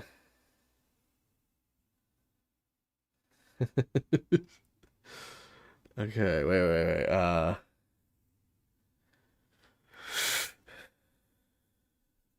Yeah, Fireboy just missed out the Valve. The Valve. Stuff and Image died in 2015. I noticed they haven't released something since 2015. Oh, used it for... Oh, Night of the Clown. Or Night of the Circus. I forget what the C stands for. Oh, no! Alright, well, one second. What makes John Valve so iconic? Don't worry. We'll find out what makes John Valve. Does this sound familiar to you? So It wouldn't come familiar. off as a surprise that Valve has made an immense impact on the gaming industry, going from its very first releases of Half-Life all the way up to Team Fortress and the milking cow strategy that is insetting cases and skins into Counter-Strike. But by all means, there's nothing more impactful in the sound aspect of the gaming industry than it is for this specific sound. But why?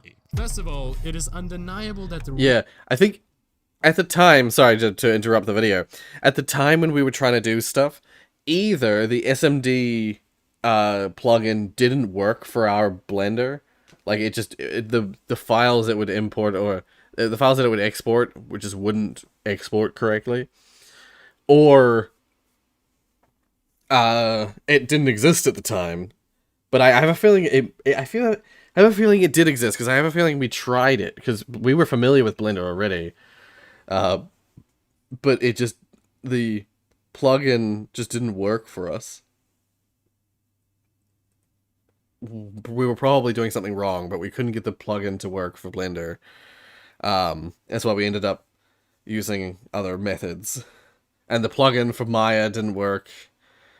It looked so promising, the plugin for Maya. I believe it could I think I could get the plugin for Maya to export SMDs, but those SMDs were not readable by the packing tool that is in Portal, Half-Life, whatever.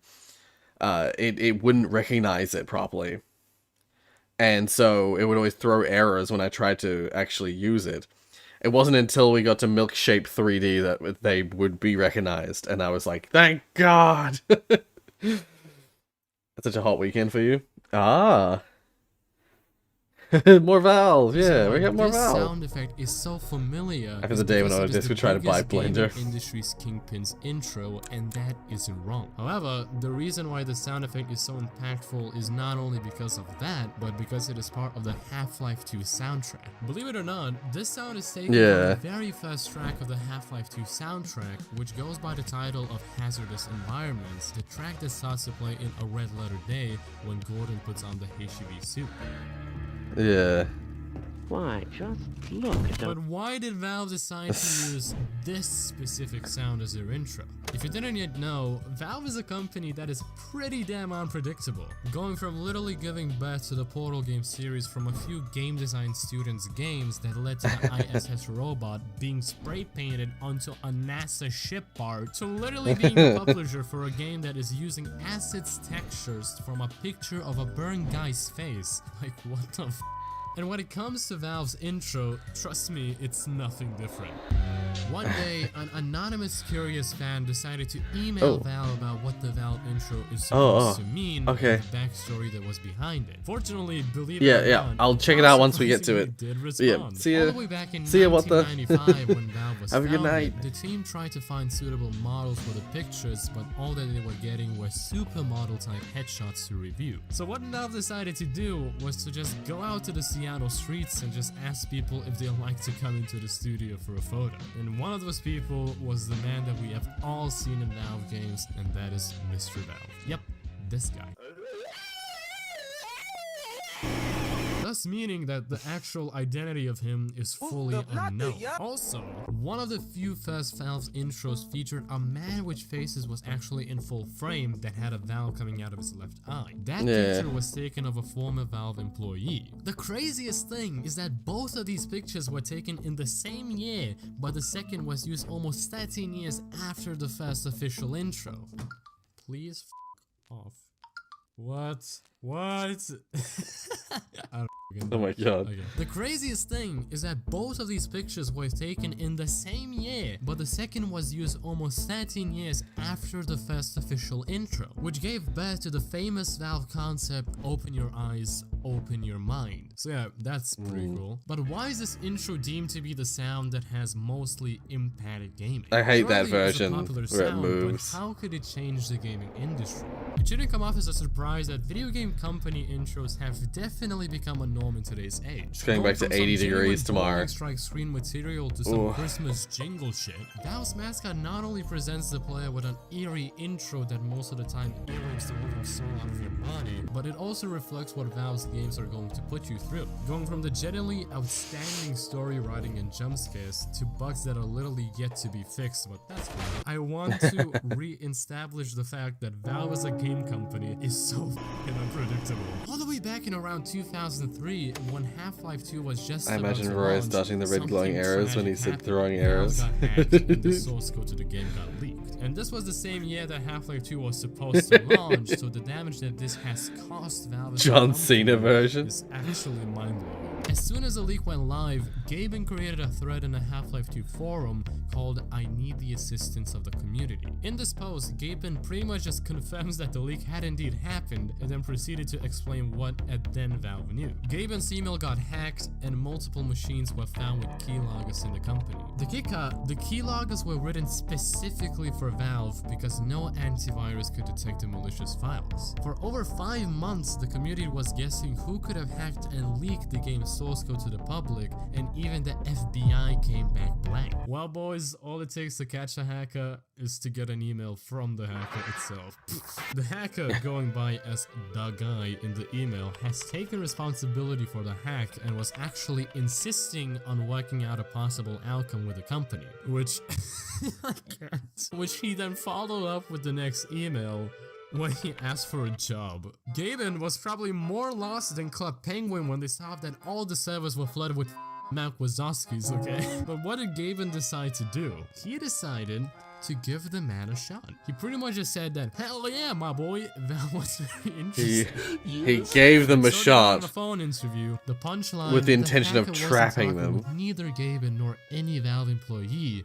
he was talking straight to the FBI. After the call, it was planned to invite the hacker onto a plane to Seattle, where the quote-unquote face-to-face interview was supposed to take place. Instead, he would get arrested upon landing. But the hacker didn't board the plane. But German because police. The FBI thought about the amount of damage that could still be potentially caused. Because let me make this even more clear. Half-Life 2 was supposed to officially drop in 2003. The amount of financial damage that this leak had done to the company most likely surpasses the massive percentage of people that watch my videos that are not subscribed. So the German police was contacted and the hacker was arrested. Welcome back, because Nathan. Gaben tricked him into thinking that he could get a job at Valve. Education studies class? Ah, right. I am more than sure that if you're watching this video, that means that you're definitely not above the age of like 7, which makes me believe fully that you have 100% played either Half-Life, Team Fortress 2, or the f***ing garbage can that is Counter-Strike at the moment. This intro sound is perhaps the Xbox 360 to the average 2013 7-year-old's Christmas. The pure nostalgia that just whoops you when you hear the sound, the actual memory of opening up Portal 1 and being literally mortified by this intro. Oh, damn, man. I'm not gonna lie, I have no idea what I'm trying to get across. This version of the intro didn't come out until... What game was it? What was the first game to have that? Was it Portal 2? Or was it Left 4 Dead 2? It was a game that came out post 2010. So when I first booted up Portal 1 back on the PS3, when I first got it, it had the original, it was the back of the head guy, but it was the static one. And the static one was totally fine. It didn't bother me at all. The guy with it in his, and I remember going back in the 90s when I first played Half-Life, well, in the very late 90s, early thousands, playing Half-Life 1 with the guy in his eye, the guy with the valve in his eye. And the eye valve and the back of the head valve guys never bothered me, never freaked me out until they made this new version, this latest version. And I was mortified when it fucking turned at me, and I was, because I'm used to it being static. I was like, oh, this is a new, it's like remade, but it's like the same guy or something, or a very similar looking guy, same like back of the head concept, and then like, and then it's like, yeah, it was like, oh, they've like taken a new photo. It's like higher definition and stuff, and it's fancier.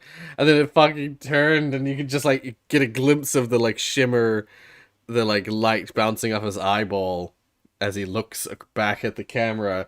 And I was like, ah! Valve Eye guy, yeah. The Valve Eye. I don't hate video games. This video. I was so recently disturbed started by the playing more Valve moving single-player titles, intro. and one of them was Half-Life 2. And hearing the intro sound just made me realize how incredibly strong memories are bonded by extremely weird incidents. Let's take Minecraft's entire soundtrack as an example. Most likely the reason why you even Sorry find about Minecraft's music my nostalgic nose is really because blocked you at the either moment. built a shitty dead house or we're finding a cow. That's how incredibly confusing our minds work. Throughout most of my videos, I tend to try and leave some sort of valuable message at the end, since I don't want to just flood your brain with random ass facts, unless that is the most used sample video, which actually did a lot well than I thought it would. What this video should be is a reminder that time's going by f***ing fast, my boy. Believe it or not, over 10% of 2023 has already passed. We literally had New Year's Eve like it feels like a week ago. Holy shit, I feel like I'm writing an essay. Just value each moment, because you only have a limited amount of them. That's what I want to see you take away after this video. But there's still one huge question left. What the f did Lil Wayne say that made him lose millions? Well, you can find that out by clicking this video on the screen and by clicking the subscribe button right. Yeah. God damn it, it's already April. It's already mid-April 2023. Ah! Nearly a third of the whole year has passed by already. That's unacceptable. He's gonna. Oh.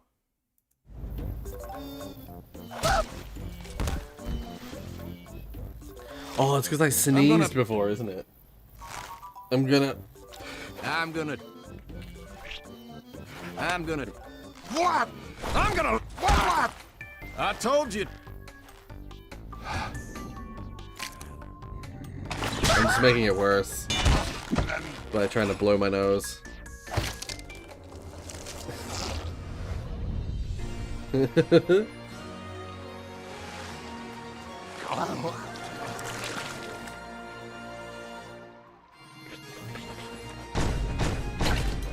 I'm gonna.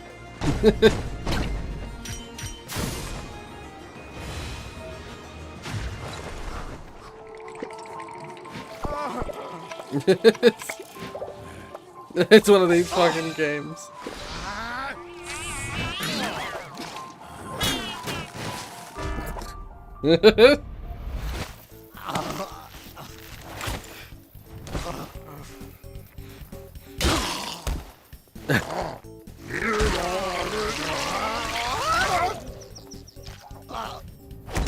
Now I am going to.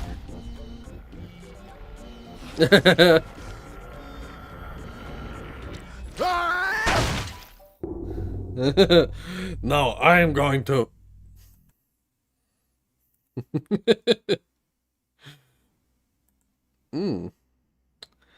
Demo tells a joke. Unacceptable.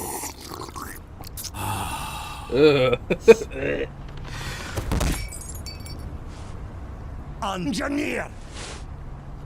You drink water! Well, fish make love in it, you know. That makes you... fish love her.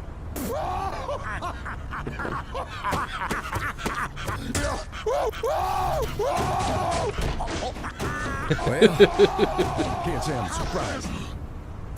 When you think about that, it's not that bad. Lubricant, cheap, clean, simple.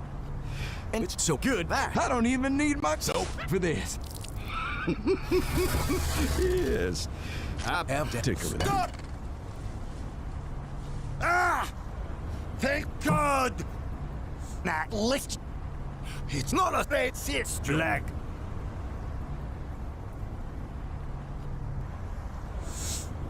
Wait! Oh. Come on! That was brilliant! He drank the water.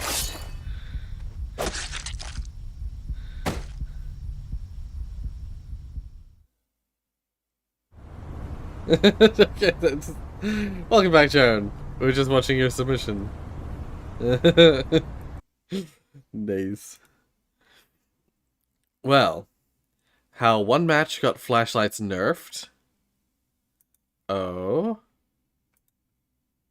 In my previous videos, I've mentioned some of the completely broken items and add-ons survivors used to have back in the day, and while all of them were absolutely wild in their own ways, no others have a story quite like Instablind flashlights do. Just the term Instablind alone can strike fear and distress into the hearts of old school killer players. Meanwhile, old school survivors will feel enough happiness to make you wonder if they're carrying a flashlight in their pocket. So, let me tell you about the downfall of Instablinds and the single match that brought on not just a nerf, but the immediate removal of them.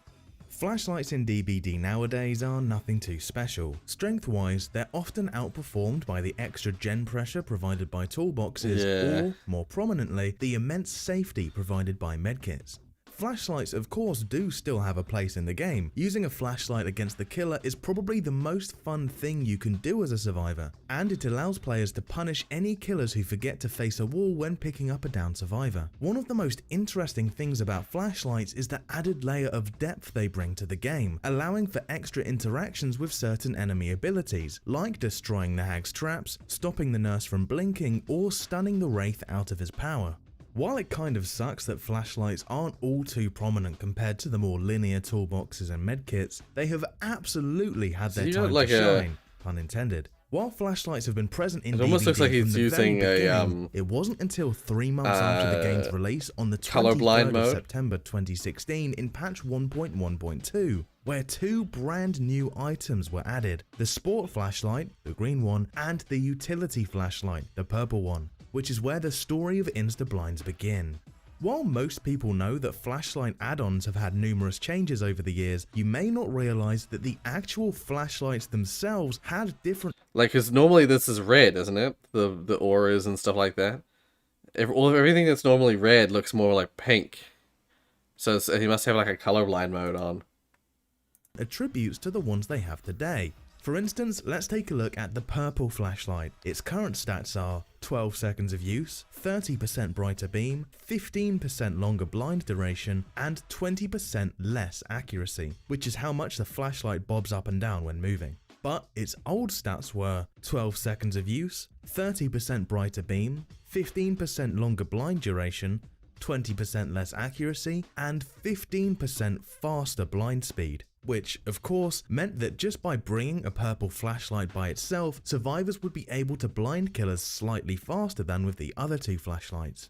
Surprisingly, alone, this didn't have a huge effect on balance, and instead brought a unique problem for survivors. The timing for flashlight saves would be different depending on which flashlight they used. What would have been perfect timing for a yellow flashlight would actually be slightly too early when using a purple one. So if a player had been practicing their flashlight save timing with yellow or green flashlights, and then they decided to treat themselves and bring in a purple beamer for a change, their hard work would be thrown out the window as the timing would be all wrong. And that was a genuine problem that some players had. Some players played it safe and committed to only yellow and green flashlights in order to stay consistent Nice. with the more readily available items, while others so would forgo rude. anything less than the best. These were typically the people who played more worst and possible had a Monopoly large amount round. of purple flashlights stocked up. As with most of the broken items from the early days of DVD, the crazy fucking- stuff came from the add-ons. While that 15% faster blind speed from the purple flashlight wasn't huge by itself, when combined with some of the pre-nerf add-ons, things could be pushed to the extreme. While many add-ons sped up blinding speed, the biggest offenders were Odd Bulb and Intense Halogen. Let's compare their current versions to their old versions. Current Odd Bulb: 50% brighter beam, 25% longer blind duration, 15% faster battery depletion. Old Odd Bulb: 50% brighter beam, 25% longer blind duration, 24% faster battery depletion, and 25% faster blind speed. Current Intense Halogen: 40% brighter beam, 20% longer blind duration. Old Intense Halogen: 40% brighter beam, 20% longer blind duration, and 20% faster blind speed. While the add-ons remain mostly similar, the faster blind speeds of the best add-ons alongside the base stats from a purple flashlight allowed for an almighty 60% faster blinding speed. Considering that the default time it takes to blind a killer is 1 second, this setup would blind the killer in less than half a second, thus starting the reign of terror that was Instablinds. Another important thing to mention is that back then, killers picked up survivors off the floor much slower. And I don't mean that old school players left survivors slugged for longer, I mean the actual pickup animation itself was like twice as long as it is now, which meant that anyone looking to perform a flashlight save still haven't played plenty of time to Wesker. get into position, which The meant Wesker the hard killer. part was timing the blind correctly. He's so slow. Too early and the blind wouldn't count. Too Wesker late in the and games killer is could so look away and fast. avoid it. Well, it was the hard part until you add Instablinds into the picture. What used to require some serious timing could now be achieved by quickly flicking on the beamer for a split second at the end of the pickup animation. Or just flicking it on for a split second in general really, pickup animation or not. The killer would need to have an extremely high sensitivity and a very fast reaction speed to look away in time. Of course, even the insta-blind could be countered entirely by planting your face into a wall when picking up a survivor, but survivors knew this fact too. In order to prevent the prevention, many survivors would intentionally run into an open area if they knew they were going down. That way, if a teammate has an insta-blind, the killer is pretty much out of luck. And the torment didn't stop there. Due to how quick insta-blinds were, alongside the fact that the insta-blind add-ons all increased the blind duration too, they could and absolutely would be used mid-chase to confuse disorient, and most importantly, annoy the killer. As of course, this was the era of bully squads, and if you've watched my other videos, then you've heard mentions of those too. And insta-blinds were just one of many tools these squads would use to troll, harass, and annoy killer players. I'll do a full video covering bully squads as a whole and their entire arsenal soon, so remember to subscribe if you want to see that. Words cannot fathom the amount of torment this caused. Countless hard-earned hooks so prevented, rude. teammates popping out from the shadows to insta-blind the killer And while he he's was having chasing zero somebody money and no else, property. insta-blinds at every pallet, Right. insta-blinds That is how after it each usually of ends, the 4 to perma be fair. decisive strikes, and enough clicky spam to haunt the killer's entire bloodline for generations to come. But it couldn't Should've have been left that the game, bad, yeah. right? If they were using the insta-blind combo, that means they weren't using batteries, and build to last wasn't around back then, so surely the flashlights would run out pretty quickly. While yes, they certainly ran out faster than a double battery build, the insta-blind combo somewhat served as a battery preserver in itself, as you'd spend less juice with each blind since you didn't have to keep it shining as long. And paired with Streetwise, you'd be surprised at how persistent those little lightsabers could be. Things needed to change. Many killer players begged and pleaded with behavior to tone down insta-blind combos. There were forum posts, Steam threads, YouTube videos, questions directly to the devs in the dev stream Twitch chat, and yet, for the longest time... Right, yeah, I see what you mean. Back But I then, the mean, devs that seemed is to the be ultimate much less ending point of understanding the issues in their game and the type of frustration it would Monopoly bring their is players. one It player was as if having that was the everything state the and game would stay in, and that was that. everyone else Well, having nothing perhaps, left. Until the 16th of November 2017, Having to trade it all where the just to official survive. Twitch Korea channel streamed content from the Korean G-Star event, and at 12:30 PM they had a panel with Matthew Still Cote, blaming the the bank game every time. director for DBD, and he had the opportunity to talk about the game, and there was actually some great information and banter shared. Near the start, one of the Right, hosts yeah. said that as the skill That's usually levels a of players killer, increase, that- the power of survivors increases too, and survivors end up being more advantageous compared to killer, and asks what Matthew thinks. Talk about the Right. game. Coty, the game I missed something. great information and banter shared. Near the start, one of the hosts said that as the skill levels of players increase, the Yeah. power of survivors increases too, and Yeah. survivors end up being more advantageous compared to killer, and asks what Matthew thinks. Yeah, Revives. so Nice. when you're at the low levels, killers have a bit of an advantage, and when you get to the high levels, the survivors have a bit of an advantage, but it's a very, very small margin. And something that we're looking at and constantly trying to calibrate. And of course, it wouldn't be a DBD discussion if the entire room didn't erupt into chaos the moment the nurse was mentioned. Oh, the nurse. The nurse. Okay, nurse. 그래서 얌얌아, 경고예요. 아닌 것 같아요 지금. 여기서 nurse라고 하는데 어떻게 nurse라고 여기서 경고야. And things were going Back from the really dead, yeah. well until Welcome back the to the- host to challenged the him land of the to play living. his killer, saying, They're talking about how good of a player that you would be or how bad you would be. But him, Luxam, was saying that if you were a very skillful high tier player, the balance would be a little better. That's what he said. If you don't mind, would you like playing a game as a killer right now?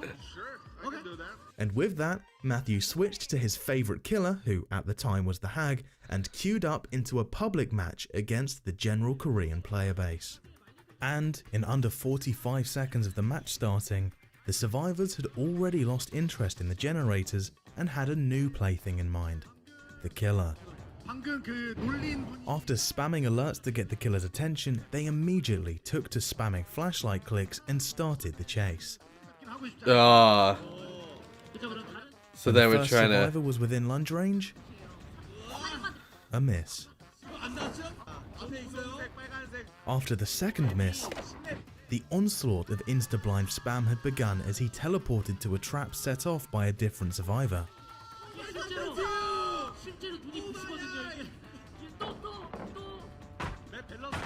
After that, Matthew had a new plan: securing the area and setting up traps. After clearing out a few pallets, he turned his attention to kicking the gen. One slight issue: the gen was bugged, leaving the game director unable to defend the objective. 2 gens in, and the second hag trap of the match was finally activated.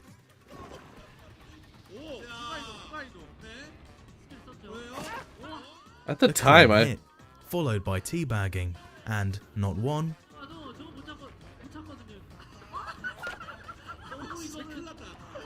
not two, it's so yeah. not three, Oh my god. but 4 insta-blinds. After going on the defense and kicking a gen, a new chase began. And the victim's teammate emerged from the shadows to insta-blind the hag again, Matthew now visibly frustrated, shaking his head as the 3rd gen pops. Heading over to the shack now and placing a trap at the door before deciding to drop chase in search of a weaker loop. Before changing his mind as the 3rd trap of the match is activated, back in the shack as the 4th gen pops. Just as he's within lunge range, a pallet stun, followed by an insta-blind. Nearby, he finds a Dwight and manages to secure his 2nd hit of the match. Moments later, Oh my god. that hit is instantly healed by adrenaline as the 5th and final gen pops. As the match draws to a close, the survivors have a few more things in store for the hag. An insta-blind, a 2nd, and finally, a 3rd. Before Matthew sees an object of obsession proc, which leads him to the rest of the team at the exit gate, where they teabag him relentlessly.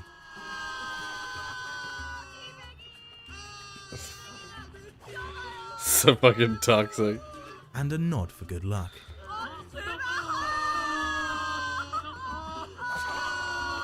A grand total of 0 hooks, 0 downs, 2 injuries, Wow. and 3 successful traps, with the match lasting 5 minutes and 53 seconds. After witnessing the absolute beating that just occurred, the hosts asked Matthew the obvious question. How do you feel? Not so good.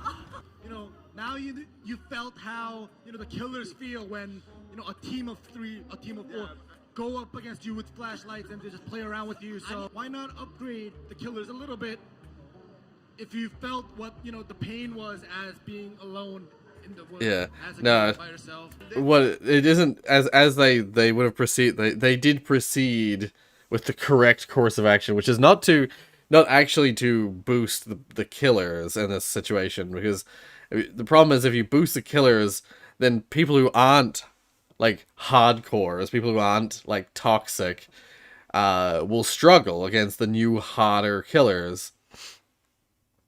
What you do is you nerf the fucking top end. You bring that down. You make it so you can't just insta fucking blind people. But actually I think they did the hag in particular back at this time. The hag was actually really weak. Was a really weak killer. They did end up boosting the hag to make her better, to be fair. I'm dying again because my phone's nearly dead. So, see ya! See ya with the... Yeah. See ya the next revival. Yes, the flashlights are extremely powerful, and it's very frustrating when you get an organized group playing against you like this. Yeah. And these are tweaks that are gonna happen. And 1 month later, on the 14th of December 2017, in patch 1.8.3, those tweaks did in fact happen. Nerf. The faster blinding stat has been removed from the purple flashlight. Nerf. The faster blinding stat has been removed from every single add-on that had it. If you've seen my previous videos, you'll know that in the past, changes like this typically took between 1 to 2 entire years before they went through, and even then they were typically adjustments, not the outright removal of something. And of course, the community immediately connected the dots and determined that after enduring the torment of insta-blinds one single time, Matthew immediately went back to behavior and erased insta-blinds from existence, hence the unusually fast change speed and the unusually heavy-handed approach used. While behavior's official stance is that the removal of insta-blinds was already in the pipeline before this event ever happened, and Matthew isn't even a part of the balancing team, The wider DBD community deemed it as far too suspicious to be a coincidence, whether that be It's probably jokingly true. or seriously. They probably didn't. Thank you so much for sticking to the end. If you have, They probably didn't do it just because of that one developer's experience there, but it definitely probably pushed it to a higher importance level. Because what in the world? Because yeah, that it was made super fucking clear that there was a problem needing fixing, you know. Anyway, the weirdest way to play Portal, is it with Half-Life 2 weapons? Because I know that's something you can do. Hey everyone, the name's Aussie Fly. Actually, that looked like Portal Half-Life 1. is a game I know like the back of my hand, and I've played both games in the Portal series thousands of times. So whenever the opportunity arises for me to experience these games again in a new way, I jump at the opportunity as fast as I can. The However, fuck? after playing them in all sorts of wacky ways, I think I've stumbled upon one of the Portal strangest ways reversed. to play Portal by far. Ah, that's This an is Half-Life that'd be Source, interesting. a port of the original Half-Life 1 to the Source engine. Right, Half-Life Source yes. is notorious for how its neglect by Valve has led to it becoming a broken, janky, and glitchy mess. Now, what do we get if we shove the first Portal game into it?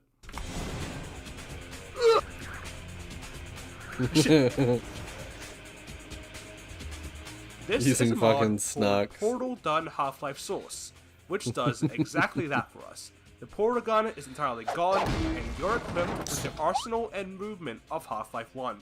I decided to take on the challenge and stream it for everyone to watch.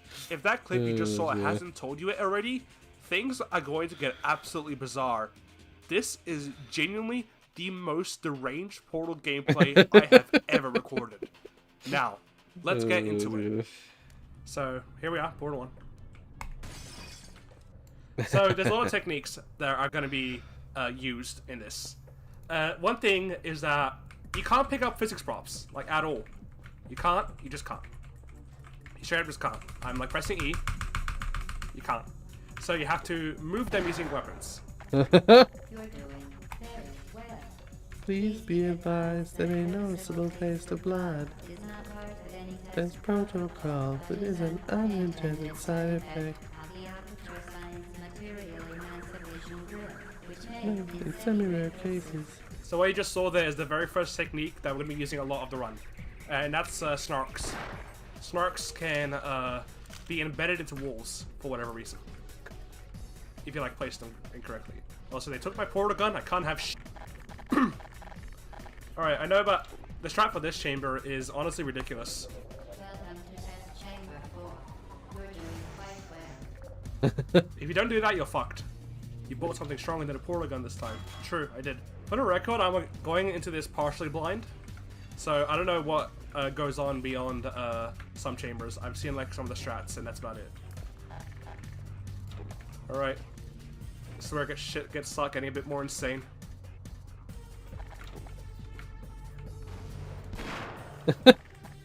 Will there be speedruns of this? I'm not gonna speedrun this. I'm playing it casually. Well, casually you can take this, really. I'm trying to conserve ammo here, because even though it does give you ammo a lot, like during all the level transitions, I don't know how much you actually get. Who gave Chell weapons? Actually, I think this is just Gordon Freeman, like he just popped in here. Good job. As part of a required test protocol. I fucked that up. As part of a required test protocol. There you go. We will see. You guys aren't ready for the solution to this one.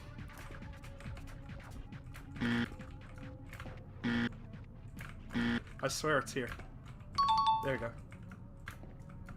Is that possible in the original Portal? Very impressive. Yeah, that's what I assumed was going to be the case. A device to enhance your testing Is I assumed that Hehe. I'm not gonna elaborate on what I just did there. what the fuck? See what I mean? You can just fucking just jump up here because you jump higher. Every single ledge becomes like fucking crucial in this. Couldn't you use trip mines instead of snarks? I don't think trip mines can be walked on in Half-Life Source. I tried. I must put it out of its misery.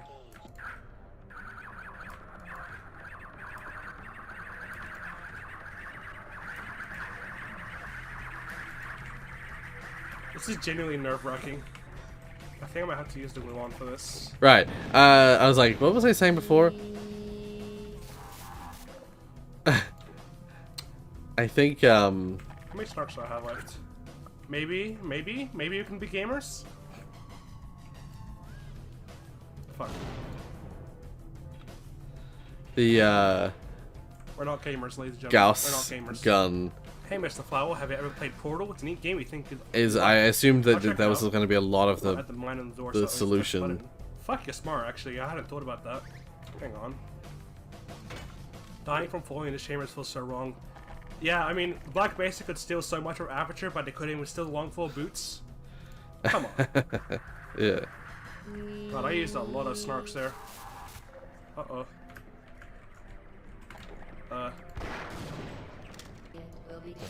Let's see. Can I grenade it onto the button? Holy shit! Damn. I did not think that would work. Not bad. Not looking good here, bros. It's not looking good. No. Son of a... I'm finding this is gonna take a while. You bet.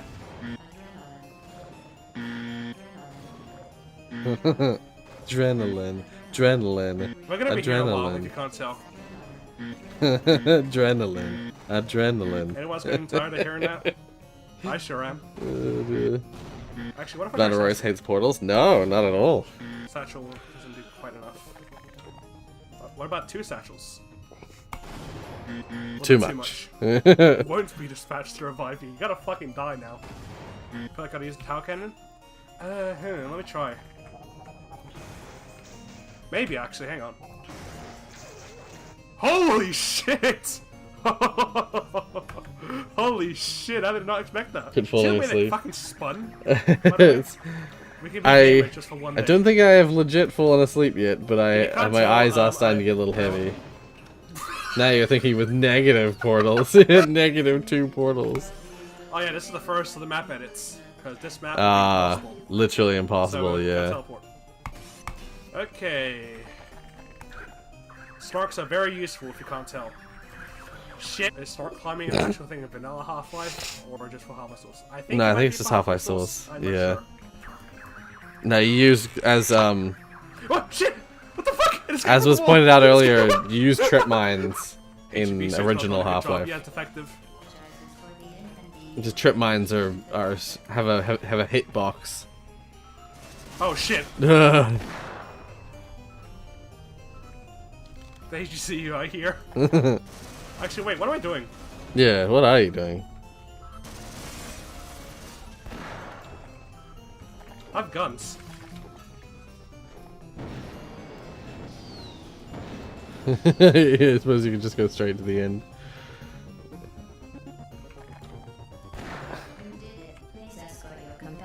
Not being able to. Huh? I swear I heard a scientist. What the fuck? It's Doug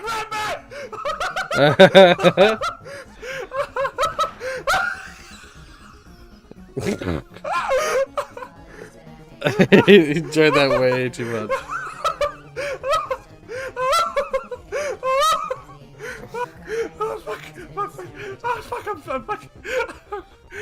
Emergency banana. My fucking god. Oh my fucking god. We found Doug Ratman. We killed him. It's over. Mm. Please. Please. Oh my god, there he is! It's a clone! Doug Ratman 2! There he is! I wish I could travel He's alive, time. guys, don't worry. The timeline has been saved. It's been saved. The timeline is saved. No, it's not. Fuck you. There's a Half-Life VR AI reference somewhere in there. Okay, I can see what it wants me to do here, judging by the presence of so many fucking things. Oh shit.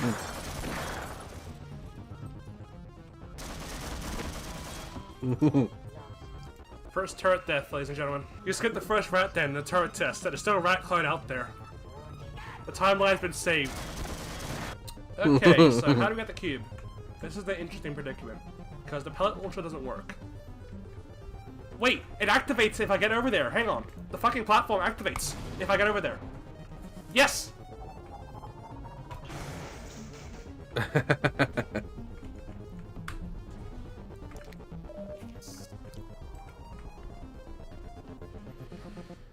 Okay. Yeah. Oh god, this I think level. we're gonna be here for a very long while. I'm gonna solely regret this.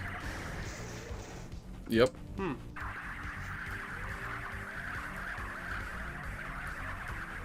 You can only hold a certain number of those snarks.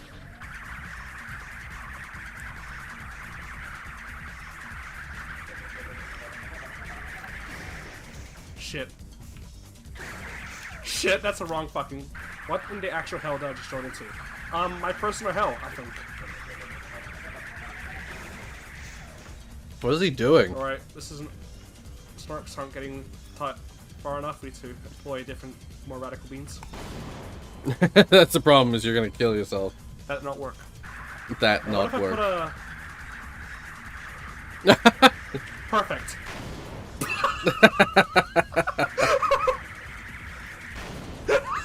He quick saved it like that. Snark. I don't imagine it to be very tasty. What? Okay, you might be able to do this. It's not over. It's not over. You saw that. You saw that. The snark's giving me a headache. How do you think I feel? Okay, maybe. I think we're doing it slowly, bit by bit. We got further this time. What the f... Huh? Huh? Weird. I'll try attacking and hasn't worked. Let's try again. Yeah, there you go.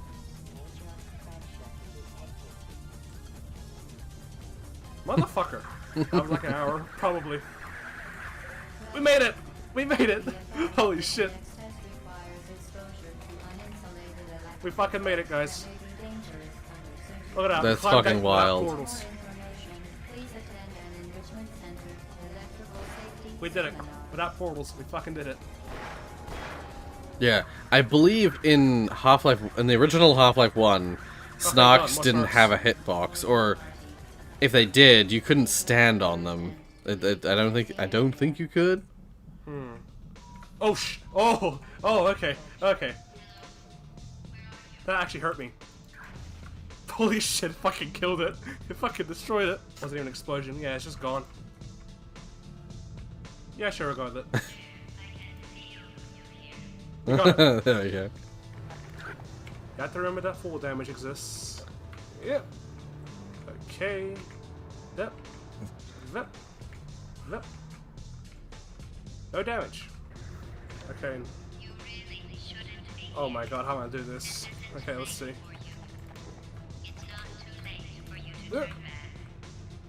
Oh. How did he not die there? Okay. Does this still work? Yes, it does. I don't know what they're gonna do for the rocket turret. They just removed it. Nothing. There's literally nothing. Oh god. You can't run behind those turrets. You have to deal with them. I honestly have no idea what they're gonna do for GLaDOS, or if they're even gonna do her. Okay, they have GLaDOS. It's not safe for you. Oh no. Oh no. I'm dreading this, honestly. Wait. Oh! Oh! Yeah. Hehe. Wait.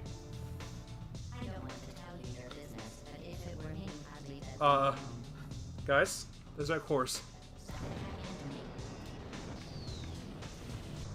Love everyone being mystified by this cube.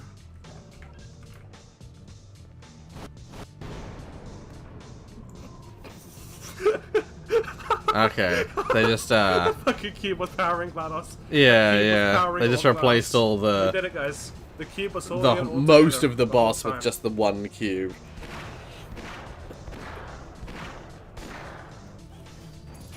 That's swoopy for you guys. Maybe the cube was the friends we made along the way. It's true. Nonsense. Maybe it was the friends we made along the way. Yeah, interesting way to play it. I was gonna say, I have a bunch of downloaded things that I think Nathan, if you're still here somewhere, Nathan actually sent me or directed me towards a bunch of like Half-Life 2, but with the portal gun, like modified Half-Life 2 so that it will function with portal gun. Modified episode 1 with the portal gun, modified episode 2 with the portal gun. I have them downloaded. I just haven't got around to playing them. So that could be a possibility for me for future content. Motion control and the rejection of progress. Ooh, I like these kind of videos. I've gotten really into like video essay stuff recently. I kind of want to try my hand at a video essay at some point. I just haven't.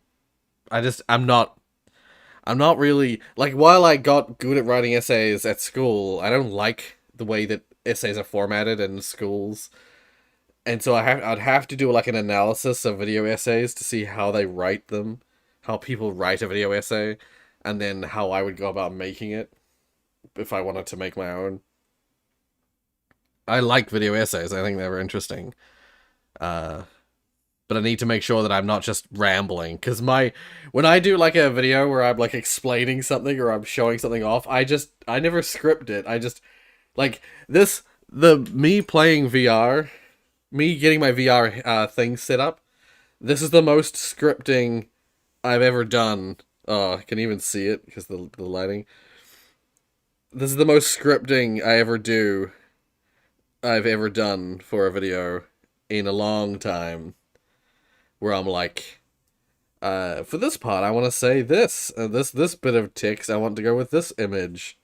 Because I'd recorded a bunch of videos, and then I did the ramble away. It's like, that's the thing, it's like, there's part of me that's like, if I'm going to do a video essay, do I do, like, Rorius's rambles instead of it being, like, an actual video essay? Do I just ramble about stuff?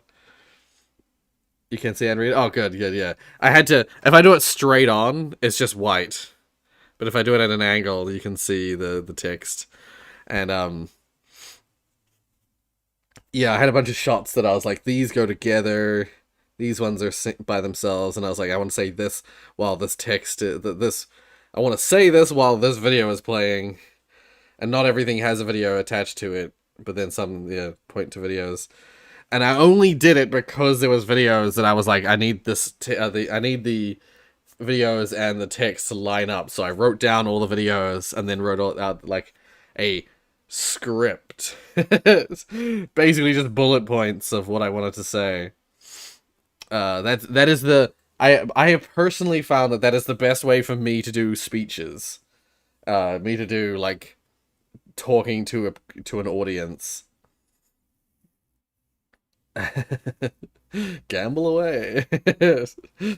Yeah, like just a pro tip: if you're ever having to speak in front of an audience, despite what they teach you at school, where they teach you usually at school, they teach you to like write a full speech, and then you have to deliver the full speech. Often they actually ask you to give them the original speech written as in full, and they get you to then do your speech, and they compare what you said to what you wrote to see how accurate you were when you were speaking. And I think that's entirely the wrong way to do speeches. In my opinion, speeches, like, I have always had the best success when my speech is just a bunch of bullet points that I want to cover, and I instead don't worry about the minutia of the speech. I just have, like, these are things I want to talk about, and I can just say whatever I want about them in the moment, as long as, I know what I'm talking about. Schools have a very strange way of, like, at least I feel, my opinion on the way that schools work is that I personally think that they target all the wrong stuff. They judge you based off of things that are not important, and they use strange methods to determine value that never really equates to actual value in the real world. don't get me started on fucking multi-choice questions for a to determine your grades for a subject you've been learning.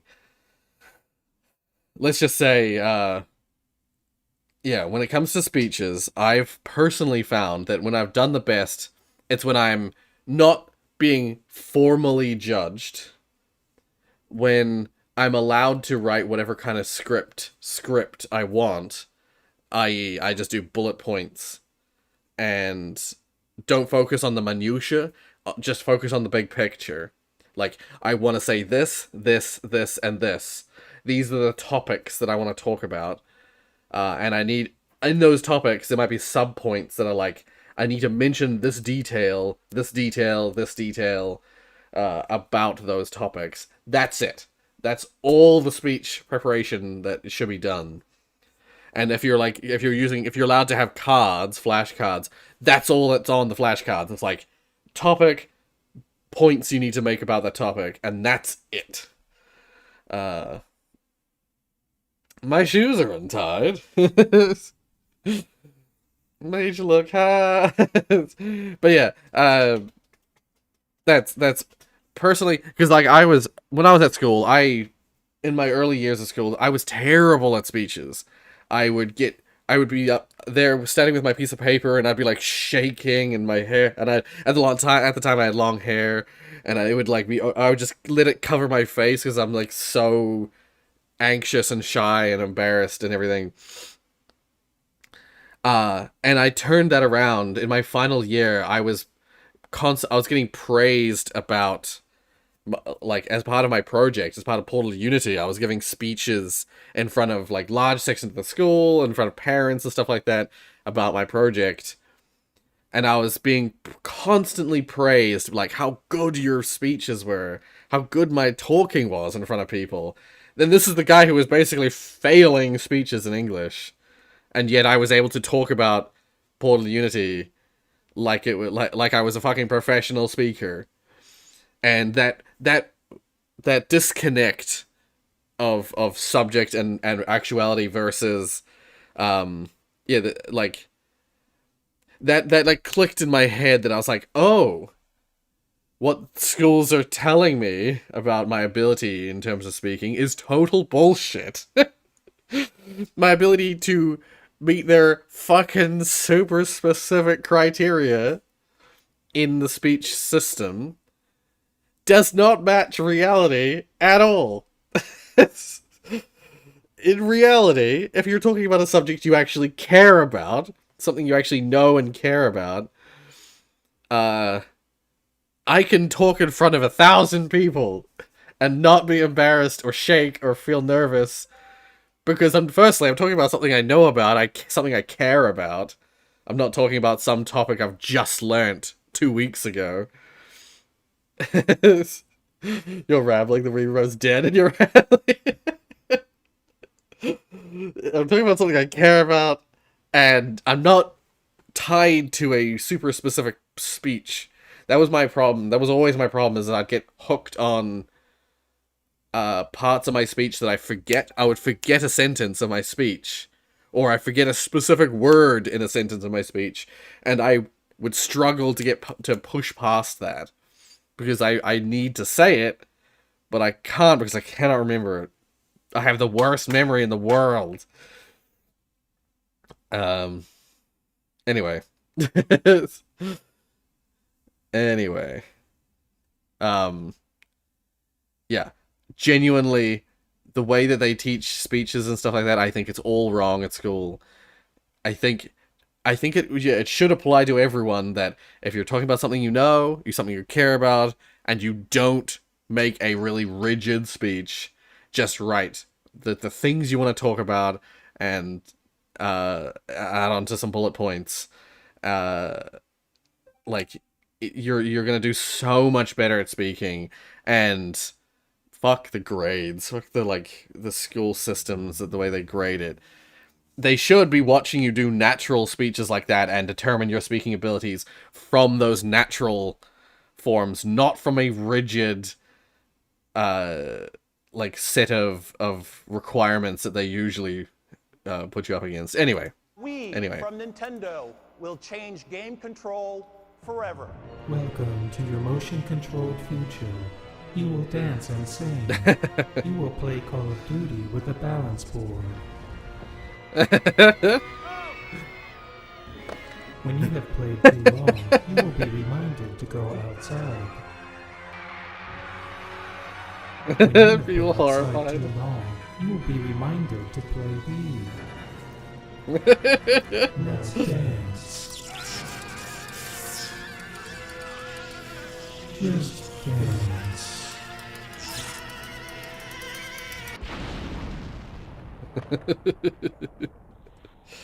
Wii. We. Wii. Like one guy in the crowd We clapping. created a rift in the gaming community. To hardcore gamers, many of whom had just bought expensive HD systems, it was an underpowered machine totally reliant on the gimmick of motion in order to sell. It didn't help that early implementations weren't very good. Because the remote didn't have enough buttons, waggle, or meaningless shaking was used to perform actions a button could have done as well or better. Based on the comments that come up anytime motion control is discussed, it seems like a lot of gamers have held on to those negative first impressions. In fact, I expect this video to get a lot of drive-by shitposting. I actually like motion controls. I'm one of those weirdos who I liked the PS3's had the PS3 had the gyroscope in the controller, which was used in some games in interesting ways. But the PlayStation Move controllers that they had for their motion control stuff, I actually really enjoyed some of the games that they released for that. Which is unfortunate because I consider And motion like to be one of the VR, best innovations you gaming need has it to made have in the motion past controls. decade. This video will explore why motion is a good thing and why its adoption has been so uneven. When you have VR without motion One of controls, the it really biggest innovations pulls you out of of the the Wii was the VR. infrared camera, which would see the LEDs in the sensor bar and use that data to move a cursor on the screen. This has the advantage of bringing your entire arm into the aiming process. You have like 100 muscles in the arm. You got the complete full range of motions, large movements, small movements. You can make big swings from the elbow, or precise adjustments from the wrist. The range of movement afforded by this is huge compared to using your thumb to tilt a stick within a 1-inch radius, with a space for precise adjustment like aiming is a matter of centimeters. The difference in these inputs is so pronounced that you can see it in footage. Analog sticks aim in jolting straight lines while motion aim is fluid. Yeah. When Resident Evil 4 launched on Wii, many people considered it a broken version of the game, because you weren't supposed to be able to headshot every enemy and trivialize the shooting like this. But many people also consider it the best version, specifically because the aiming is so good. Yeah.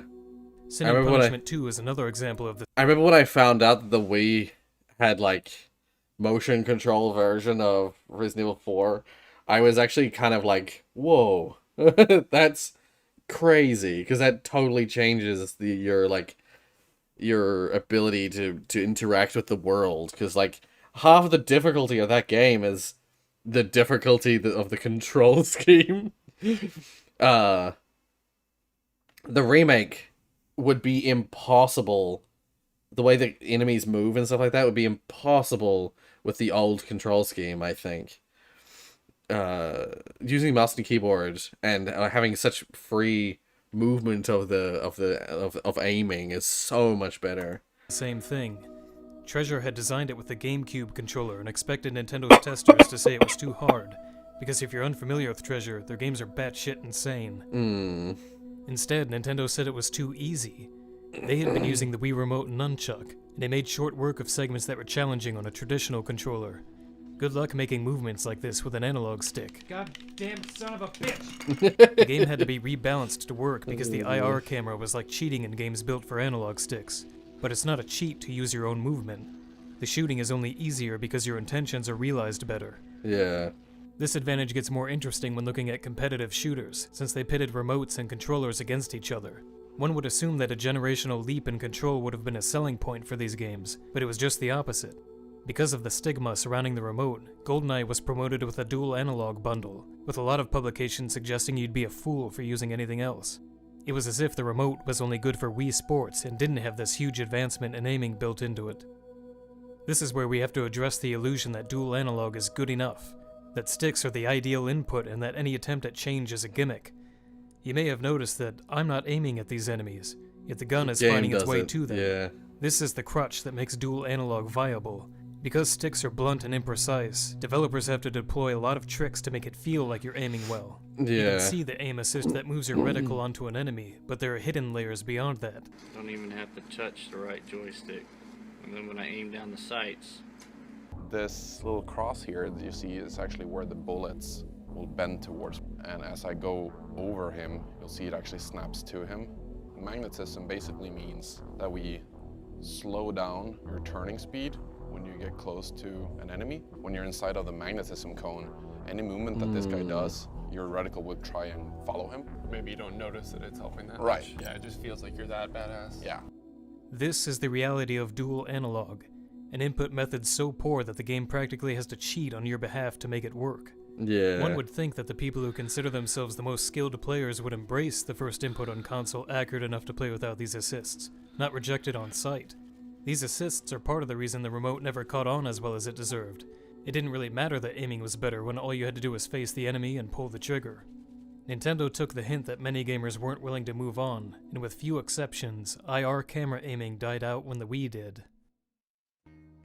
Nintendo moved on to gyro aiming, which is a step back in some ways. It has no absolute reference point like a sensor bar, so it loses calibration over time. It's not well suited to big, fast motions, and, excepting the Joy-Cons, the fact that moving and aiming are no longer separated into different hands makes it a little bit clumsier. But gyro doesn't replace dual analog, only supplement it. Gyro aim allows you to play with a normal control scheme, but when the time comes to make precise movements, the type a stick really sucks at, you get to use motion instead. One would assume that this would catch on more easily than the remote. It's not tied to the maligned Wii branding, it doesn't disrupt a normal control scheme, and can pretty much be ignored if you don't want to use it. And to an extent, I've it never has played a caught game on, with but that only with a setup. certain audience. I'm For as curious- hand-holding as I'd be Nintendo curious has to become try on the it. software side of things, they've been incredibly bold with pushing players to adapt to new hardware.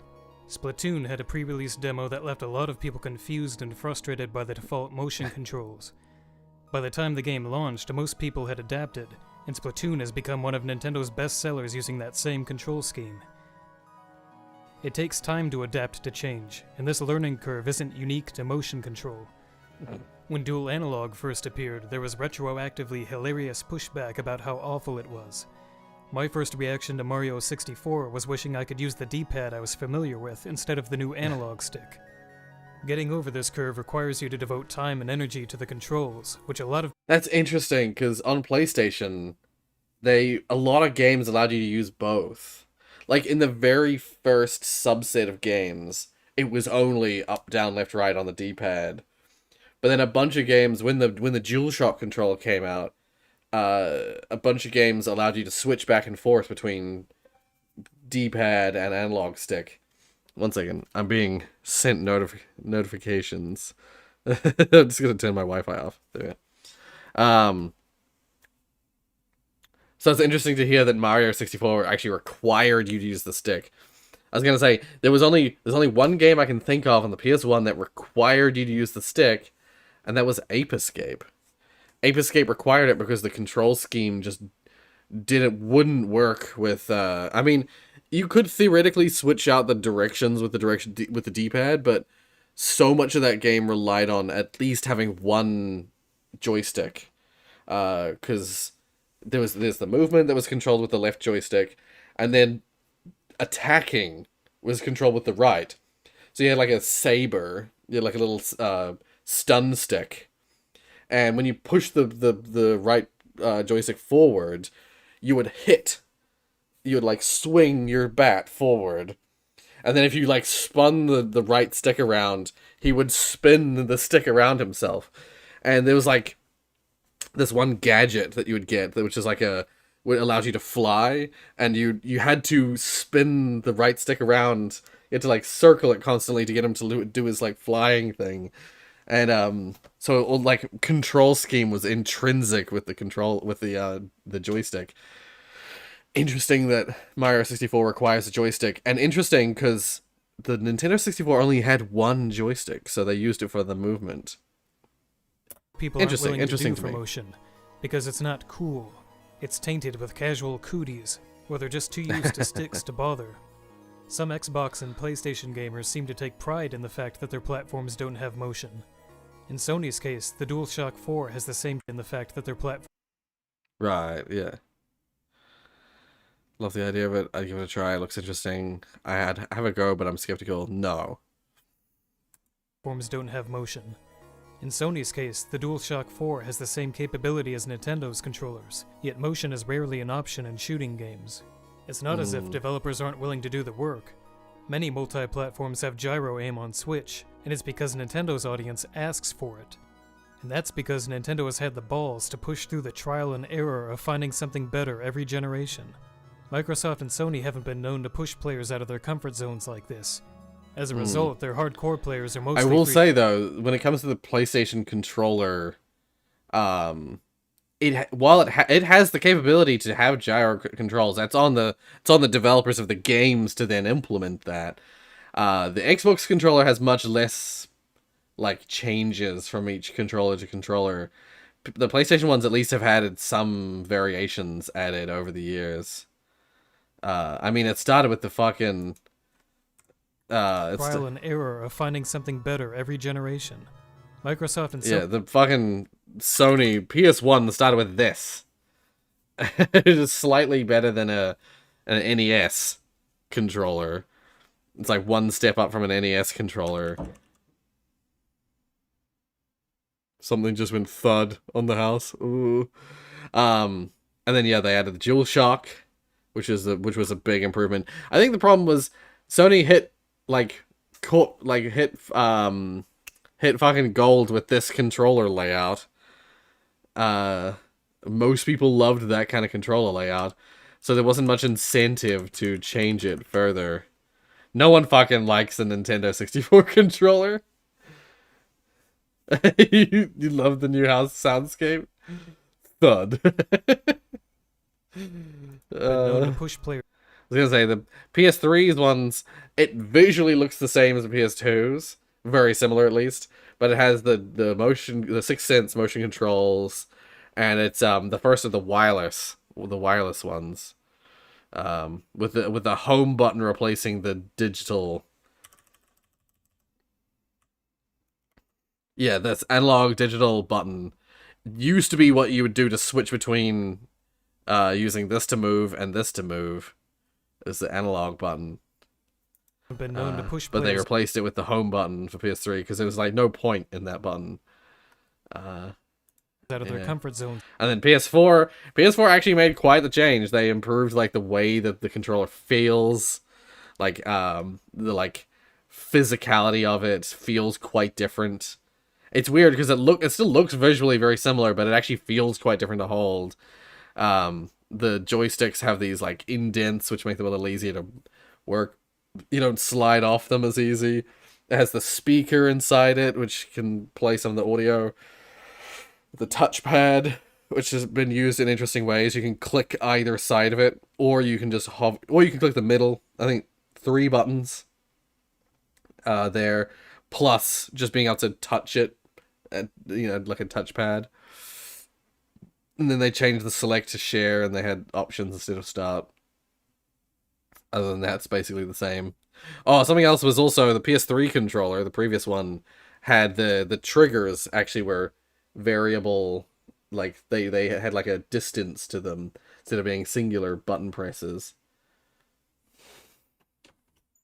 It was Banana Rorius that went third. Yeah, the Nintendo 64 controller only had 1 joystick, which is very odd. And you have a soft spot for the Nintendo 64 controller. I will say it is the most oddball controller I've ever seen. But no one understood it. It wasn't a good controller. No one understood what it was trying to do. You really like the PS4 controller? Right, fair. I like the PS4 controller as well. I mean, I like PlayStation generally, but it's like this. As a result, they don't have the PS5 controller. I was gonna say, I believe the PS5 controller is very similar to the PS4. Well, I'm gonna get a picture of it. PS5. I haven't played it though, so I haven't played a PS5 yet, so I don't know for certain. Yeah, it's very similar. In fact, I would be willing to say that it has the least difference by the looks of it. Of any stage of controller development, it has the least changes, optimizations of all the controllers. PS5 controllers have a white color on it. That's about it. Oh, the symbols are no longer colored. I didn't even notice. I was looking at a picture of it. Oh, I don't know if I like that. Oh, I disagree with that. The colors of the buttons were really, well, I mean, as long as they're still colored on the screen, it won't affect me. But like the colors were always a big part of differentiation of the buttons for me. So that's, I don't know if I agree with removing the colors of the symbols.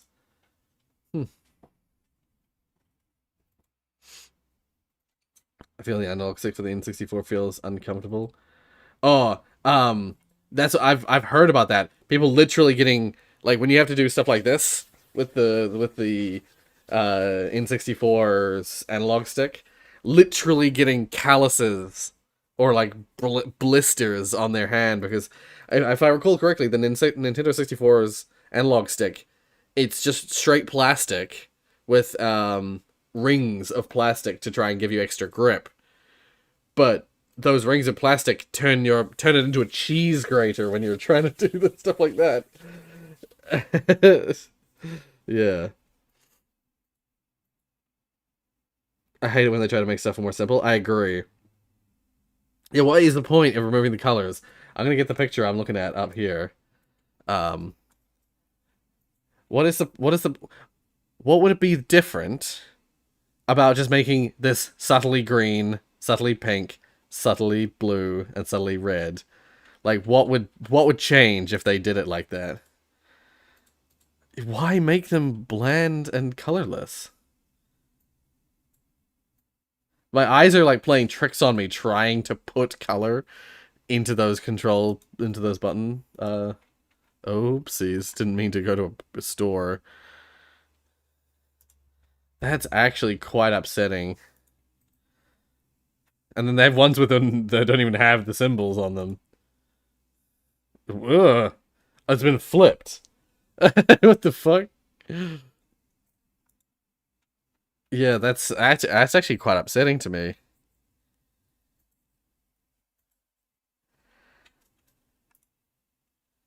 See? Just have the colors there. Oh, is this a new PS5 controller? I don't like the look of this one very much. But I like the colors. Why would you remove the colors? Oh yeah, Pro Controller, yeah. Anyway, yeah, no, I don't like that. I don't like that. That's upsetting to me. I want to like look it up. Why remove the colors PS5 controller?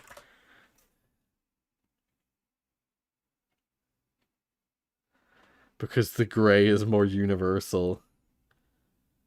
No, the colors were part of the branding.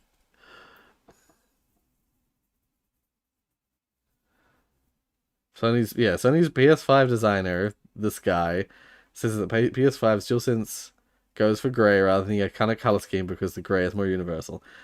Yeah, it is as you mentioned, Joan. Um, this constant fucking simplification of logos of brands and stuff like that. I didn't mind it at first. Like, I didn't mind some of the brands changing their logos and changing their systems to be more, like, streamlined and simple. But I've kind of come to loathe that now. Because I don't know, it's starting to creep into affecting like my perception, my ability to perceive things. Like we had an era in the past of like grayification, making everything gray and monotone, and it it it it made things like, especially in user interfaces and stuff like that, it makes it harder to identify different aspects of the UI. So I'm amazed no one's learned their lesson. People are going back that same route, making like UIs really like, they're making them really simple, but they're also making them like unidentifiable by making them all grayscale or like similar color. Everything's similar colored and no differentiation between them. I know there's the argument of color blindness, but even people who are colorblind benefit from some amount of color differentiation. Even if, yeah, even, I mean, there's some, I mean, it's pretty rare, but there are some people who are fully colorblind, and they're gonna struggle no matter what. But, yeah. Most people are partially colorblind, so it's still beneficial to have color differentiation. Just give options of different colors. Color differentiation. Anyway.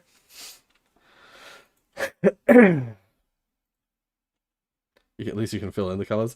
Like, that's in my mind, I'm like, can I buy a PS5 controller that has the colors put back into it?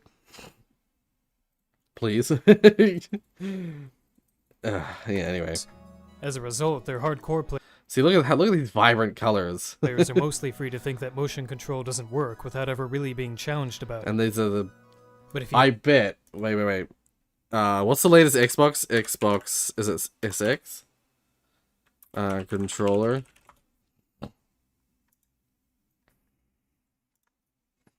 Xbox Series X. Okay, no. It would seem that the Xbox has maintained it.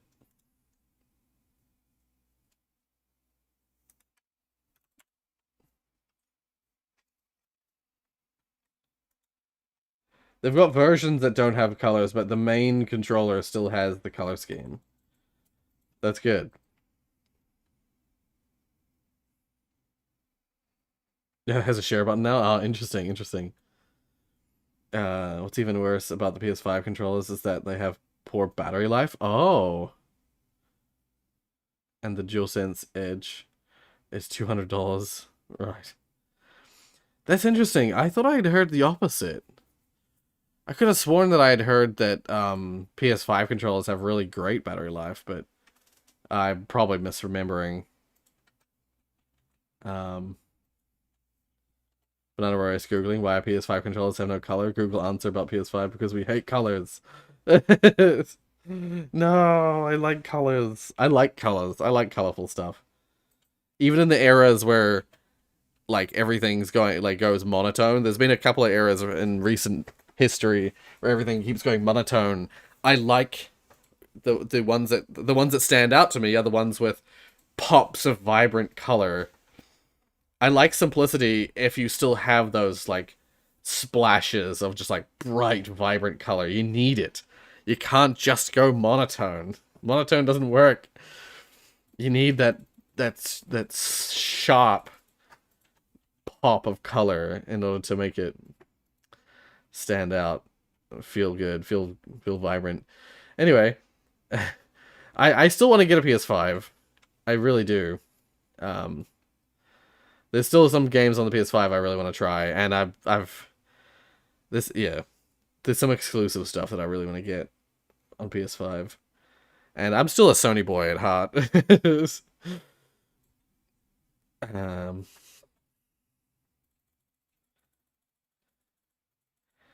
Can't wait for the next YouTube logo to be black and white only. Yeah, that's the thing. It's like, that's what I can imagine. You'll get it. The future. I almost want to draw it. The future fucking paint. The future freaking YouTube logo will be like this. It'll be this. Actually, no, wait. It'll be like fucking with like ever so slightly curved edges, and then it will be It'll be that. That'll be the future fucking play button. Oops, I didn't mean to actually meant brush.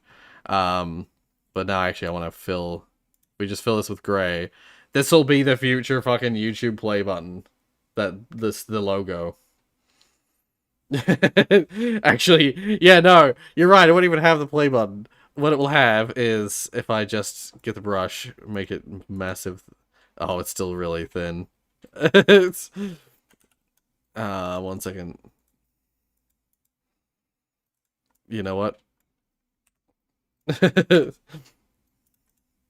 What it will be, the future play button, the future YouTube logo will probably be something like, oh,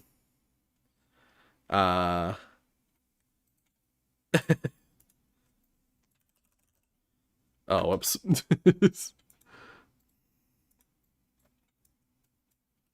I forget how frickin' paints things work.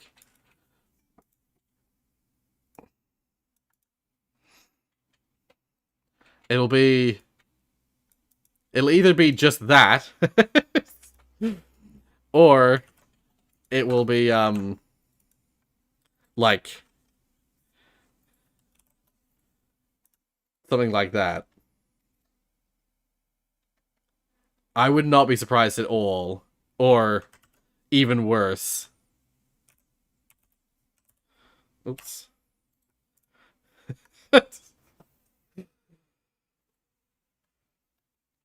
I could see that happening.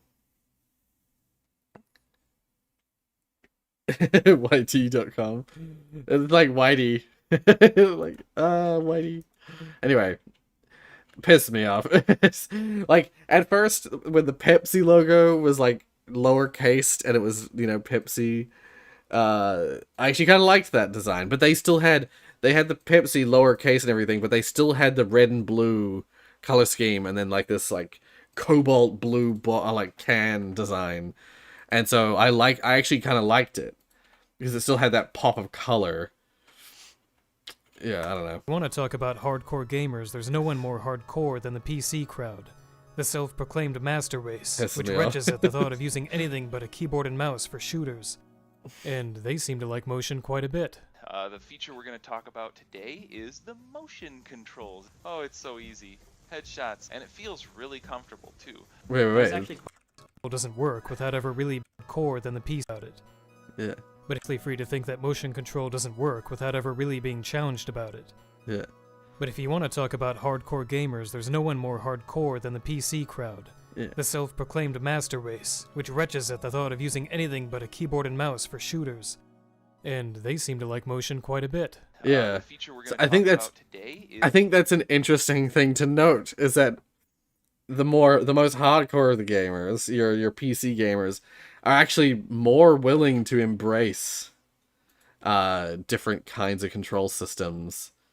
At least that is my experience as well. People who are willing to try new things, typically, like, no one who plays VR complains about motion controls because it's like intrinsic in the new layer of game, like the way that games work.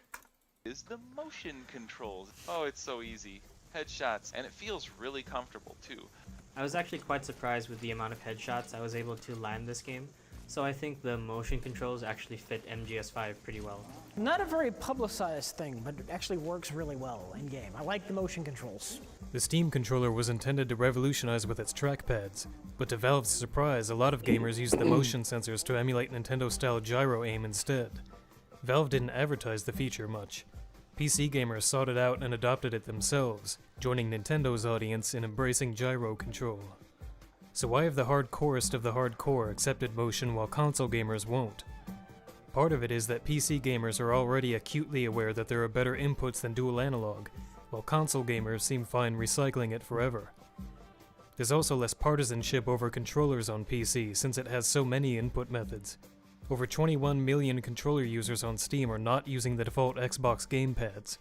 The PC audience is open to any inputs that work, and gyro aim does. There's something wrong about the fact that you Battery's can use the smaller DualShock in the 4, PS5. a controller that Ah. wasn't made for PC, to get gyro aim in PC games that weren't programmed to have it. Yet you can't get gyro on the PS4 itself, where the developers had direct access to the feature to include it. Imagine this for a moment. Microsoft adds gyro to their next Yeah. controller. See, that's the actual issue, is that on PC you can kind of mix and match, you can modify it to your will. On PlayStation, it's up to the developers to input it. So that's why that is part of the reason why it's just more available and more accepted on PC, is that people can pick and choose how they want to interact with their system. Whereas if you want things like gyro aim on a PS4 or on an Xbox, the developers need to make it. And developers are, not always the most up to the play with new ways of interacting. So yeah. And all three consoles have parity with the feature. And by extension, X input on pay PC for would natively color. support motion I'd be instead so of having mad. to rely on Steam configurations and workarounds. Developers had optional. See, the Switch controller, once again, gray buttons. And it's colored down here, but it's gray up here. It's so disappointing. Instead of having to rely on Steam configurations and workarounds. Look how boring this controller is. It's just different shades of gray. Developers add optional motion schemes to their games that players can either use or ignore forever. Everybody gets to play the way they want. Then we're all happy. What is the threat posed by this? And why wouldn't any PlayStation or Xbox gamer want this option to happen? You're right, Nathan. The obvious reason is that more modern games are supporting PS4 controllers natively, but a lot of games don't. I have to use software to turn my PS4 controller into an Xbox controller. Be fair, Nintendo controllers since the DS, I believe, has been kind of bland. Yeah. I will say, like, Nintendo does try and mix up their controllers and control schemes, like with the Switch's Joy-Cons. It's like brand new thing, and where it's like, depending on which way you're holding the controller, like the buttons do different things, and that's why the buttons on Switch don't have they don't need to, or they're often not referenced via their A, B, X, and Y, because it can be held like this, or as one like this. So you can't always determine what buttons are going to be what, depending on the way they're holding it. So it's easier to just use, like, relative position, up, down, left, and right. I get that. However, I still like colors being used to help differentiate. stick-only users would suddenly find themselves at a disadvantage to gyro players. But if they don't consider gyro to be an advantage, they have nothing to worry about, right? Are we still stuck in the Wii days, where we're too worried about casuals destroying gaming to let motion anywhere near us? Imagine if I had been able to use the D-pad in Mario 64, and went on ignoring the stick in game after game, playing everything like it was Metroid fucking Other M, insisting that the pad was better, while everyone else had long moved on to 360-degree analog character movement. I wouldn't have been able to do this. Come on, go. That's not fair. God damn it! But fuck it. Yeah. No, it's really interesting. It's really interesting topics.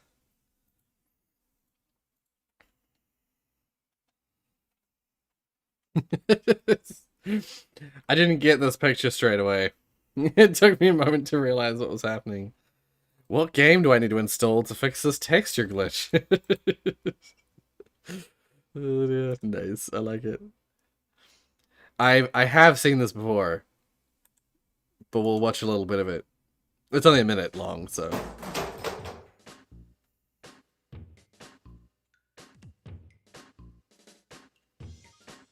Greetings, traveler. Get away from me, thief. Greetings, traveler. Who's there?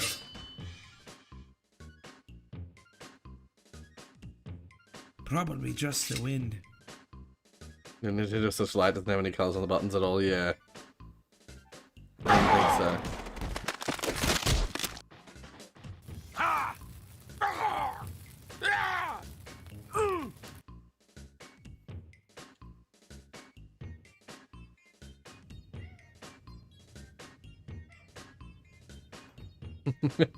That could be players as well.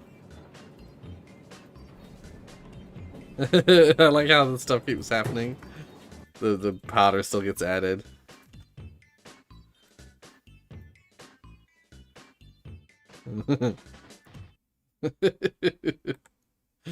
Yeah, no, that's good.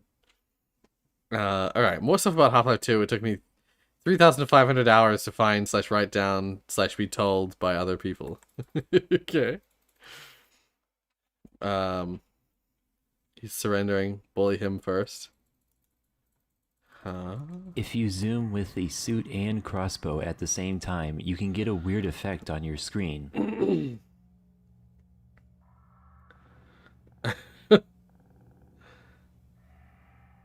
You blame God.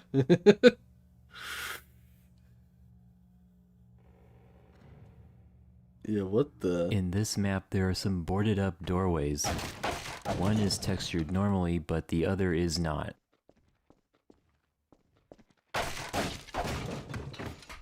Oh, yeah. Lol. In the finale, you can stand on these metal flap thingies to delay the ending indefinitely.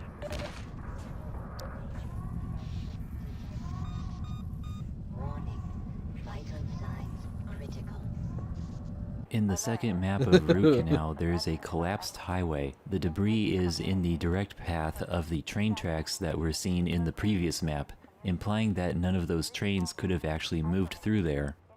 In a previous episode, I showed that pickups collide with the same type of invisible walls that players do. This can also happen with the batteries dropped by scanners. Yeah. Stay away from me, you thief. The train that you jump onto in Root Canal does start moving again after a while. How else would the other trains be able to move through? Watch closely as it disappears. I saw that. The merry-go-round in Eli's scrapyard has a switch under it to make it start rotating, just like the saw blades in Ravenholm.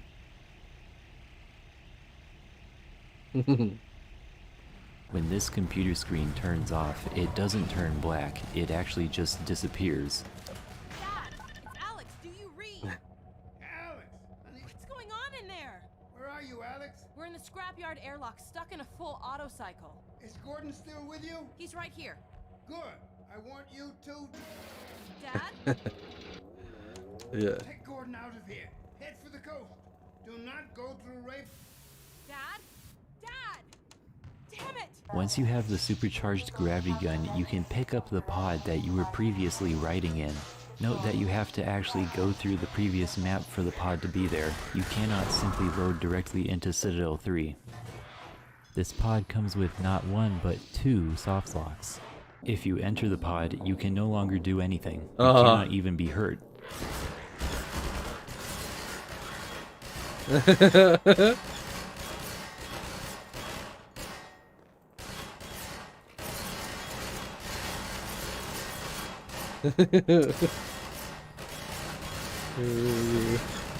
If you enter the pod as it's being vaporized, it will delete you as well.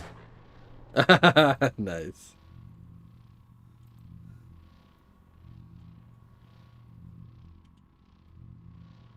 Two of the captions in episode 2 are switched around. Better now. At the side of the Magnuson. Sure thing. Thanks for the help. The SMG and pistols sound weird in this hallway. Yeah. I feel compelled for saving my rocket.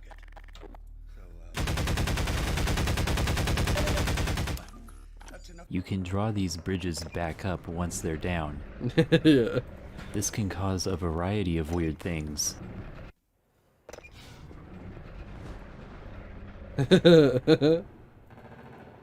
Nice.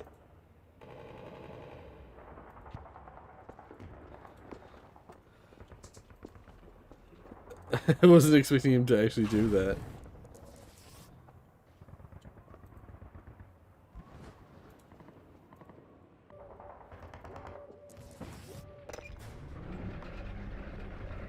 Oh, yeah, yeah. Whoa.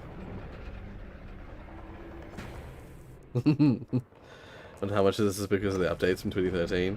I do sometimes wonder things like that as well. Because so many things broke.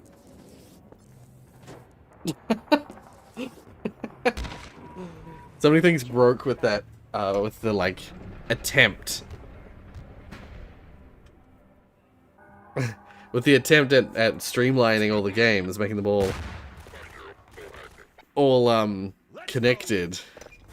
There is a fire at the end of this map. If you go to the next map and then come back, the fire will now be larger. Okay. The Striders in That's the weird. Episode 2 Strider battle aren't actually shooting their cannon at anything specific. Oh, yeah.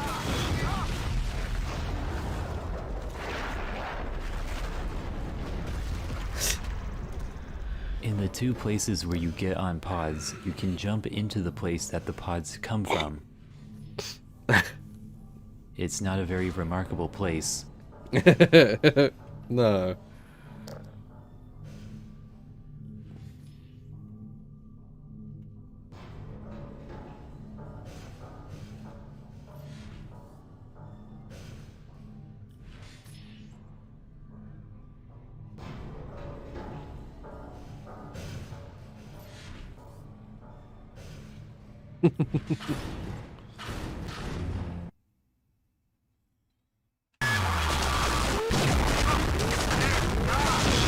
Jesus. Yeah. Half-Life 2, but they ran out of glue. Chaos mod effect showcase. I mean, yeah, there's still so much interesting stuff to know, to find out, to learn about Half-Life 2. Especially since, yeah, there's things like the updates which came out after I played them. Oh.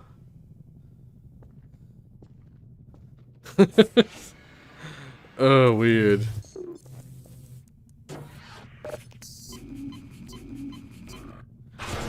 Oh, so everything that's supposed to be attached to the wall isn't attached to the wall.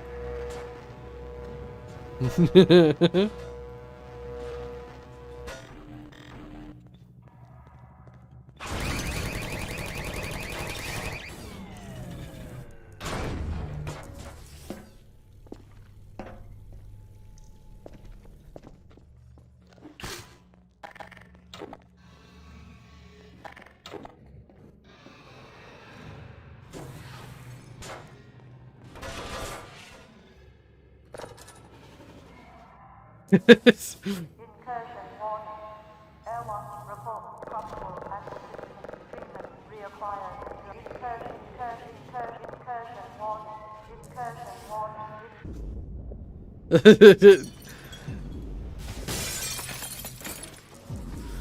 just had the recursion warning.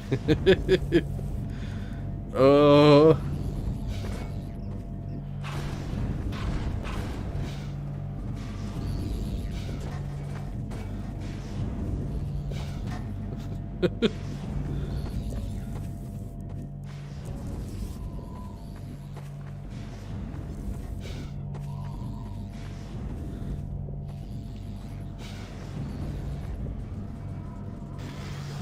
You broke it. Nonsense. It actually does follow that they made it so it actually follows the device, the thumping.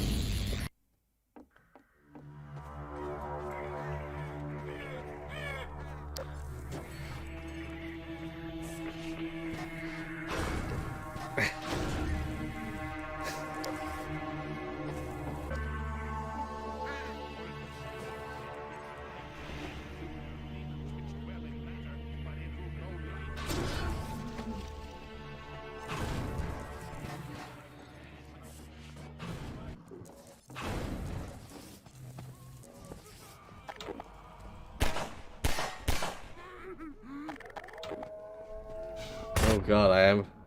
I just had one of those, like, my eyes. I went to blink, but then I noticed my blink lasted a good, like, 2 seconds. Oh dear. I am sleepy boy. This is too relaxing for me. Who is this? Another The buttons on the floor. I'll keep my eye on you. More than that, I cannot promise. Put it with the other button.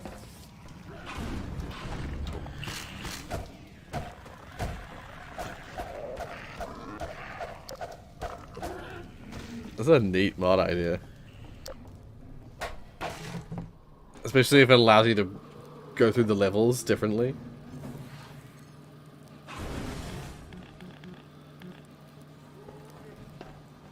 It's one sleepy boy coming right up. Yeah. One sleepy ass boy. Okay, that's just plain weird. Better and better.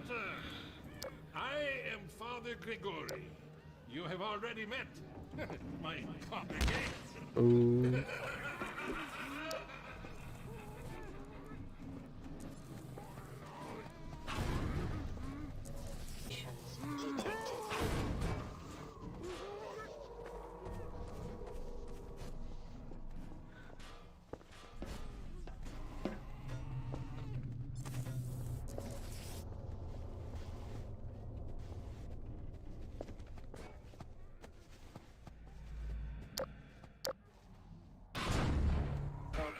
Detected. Seek medical attention.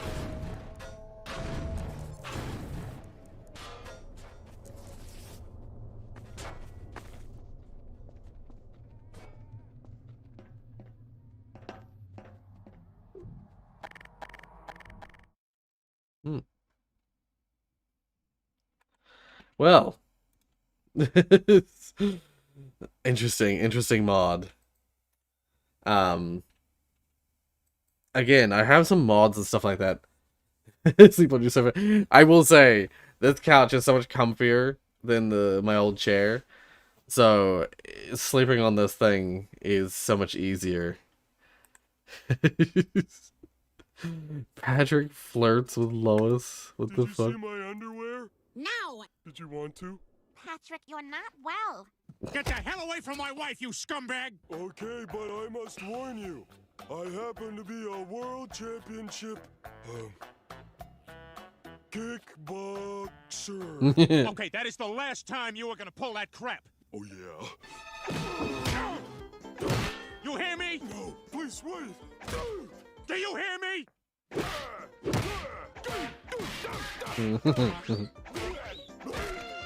Only reason this is able to happen is because there's literally that scene of Patrick getting beat up by nobody.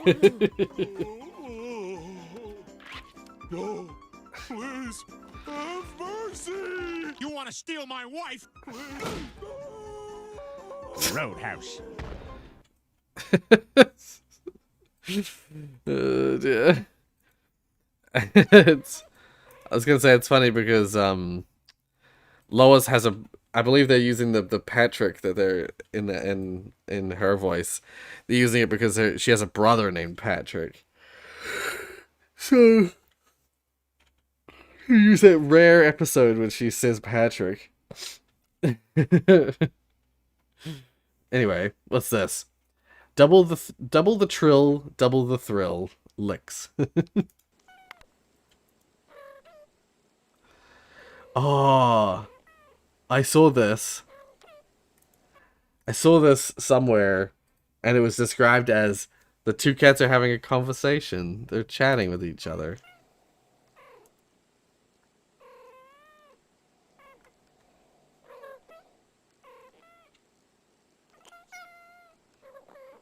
Aww.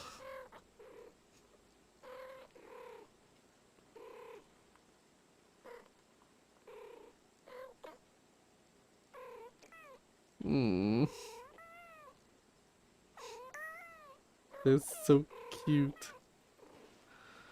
Oh my gosh.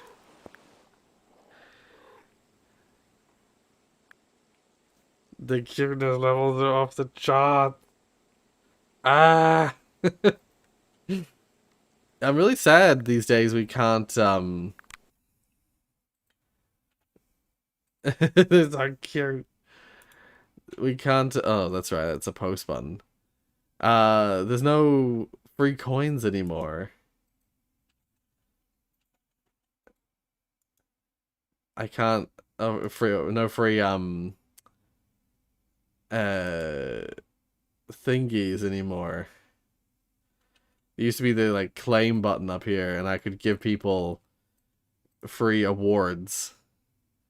But it doesn't exist anymore, so I can't give you guys awards for things anymore. These are sad times.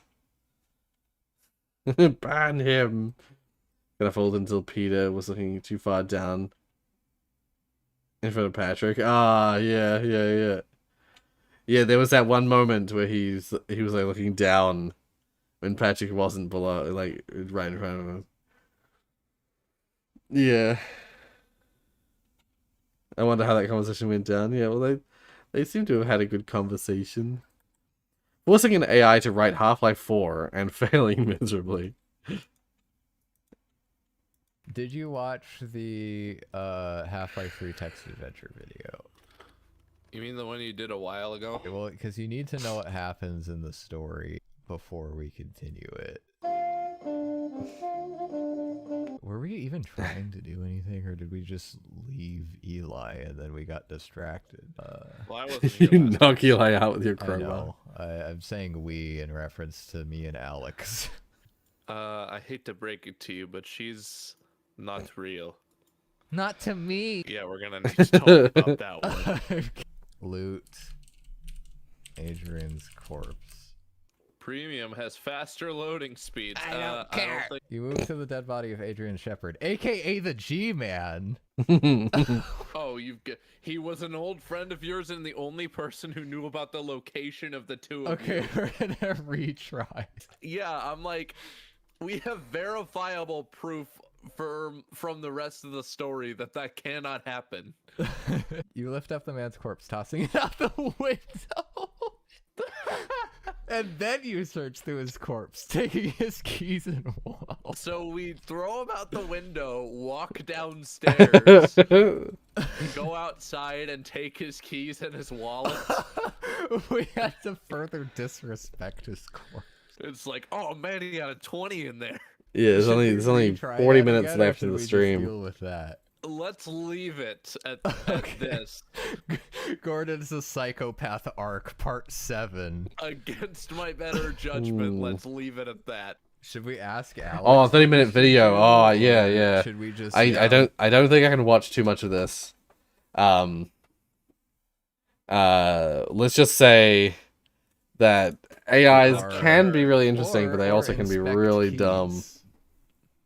Like what did he have keys to? Yeah, inspect keys, and then if it's to his car, we can take his car to go discover about the black liquid.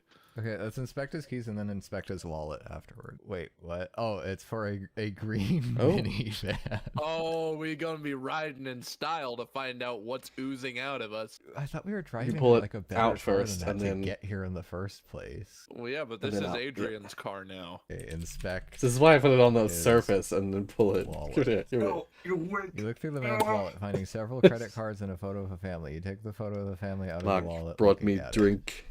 Okay. Look at the back of the photo. And Hashtag not sponsored. Ask Alex what to do because I'm lost. We're incapable of making our own decisions. Don't know whether you like this. Or You we flip can the look. photo over, finding Yeah, writing it's in the it's back of the okay. photo. It reads. It's not my favorite. It's a combination of your okay Go mood ahead. and with your not okay. It reads. You turn the photo back over. It's fine, but it's not my favorite. You turn back to the photo, Yeah. studying the woman in the photo. She smiles. It's like you find Okay, the writing. let's read what it said because I wasn't listening. Finding city keys seem to be for a green minivan. You look at the man's wallet, finding several credit cards and a photo of a family. Oof. You don't like it? No. I'll have it. Yeah. The drink that I was brought for people watching the stream is pineapple and coconut soda. Nope. Yeah, or sparkling drink. It says. Bundaberg is a cool brand, Australian brand, and they do interesting stuff. And this is one of a set of flavors that are like fruity flavors. And I'm not a huge fan of coconut. And what is it about it you don't like, Mark? This combination of it. Yeah, you just don't like the Combination. Yeah, of the whole thing. Yeah. Yeah, fair enough. I would prefer it if it didn't have the coconut. I'm not a fan of that flavor of coconut. Tell Mark to bring us drink. Fly across the world and bring everyone drinks. You'll be the drink Santa.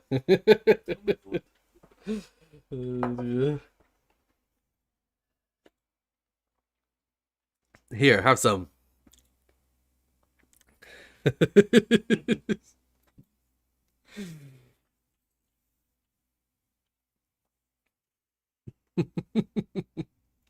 Anyway, finding several credit cards and a photo of a family. You take the photo of the family out of the wallet, looking at it. Look at the back of the photo. You flip the photo over, finding writing on the back of the photo. It reads... it reads blank. You turn the photo back over, looking at the front. You turn back to the photo, studying the woman in the photo. She smiles at you. A warm, loving smile. Oh, I thought it... in my head, it's like the picture smiles. It goes from neutral to smiling. On the back of it. Oh, what's the writing? Okay. We're not telling you. Okay, let's just retry. Do it. Look at the back of the photo. Look at it. Look at it. Finding the words to Adrian from your family. Adrian. You place the photo in your pocket and pocket You the like it? wallet as well. Imagine Okay. tasting something by looking That's at such a it. I mean, yeah, it looks like a pineapple drink to me. So they got that yellow. It's a little bit faded on the camera. It's a little bit stronger yellow in real life. But it's just that coconut flavor. I'm not a huge fan of coconut flavored things. I like actual coconut. Like, when they have the coconut that you stick a straw in and you drink from, or the husk, the like white flesh of coconut. Let's move on from this one. It was a good idea, but I think it's too long. But I hate coconut flavor. Nobody's a huge fan of coconut. Yeah, coconut flavored things are really hit and miss for me. Most of the time, miss. But yeah, I like a Bounty bar. I like things with actual coconut in them. But as soon as it's coconut flavored, fuck it. Get it out of here. Pardon me.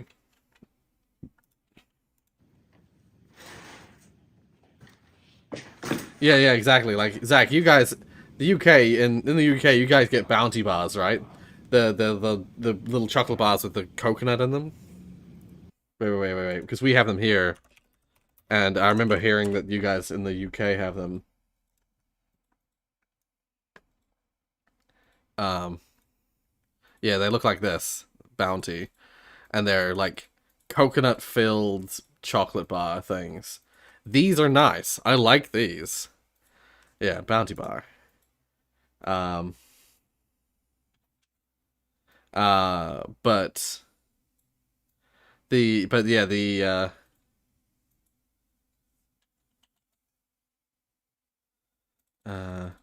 Fireboy. I don't know if you guys get Bounty bars in the UK, in the US, sorry.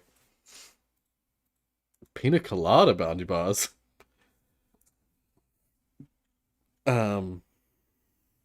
But yeah. Yeah, these are nice. With actual coconut, it's fine.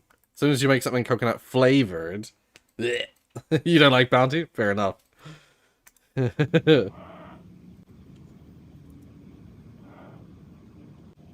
Not a huge fan of chocolate, to be honest. Chocolate's my favorite. Mark isn't a super fan of chocolate either, but he's fine with it. Right, fair enough, yeah.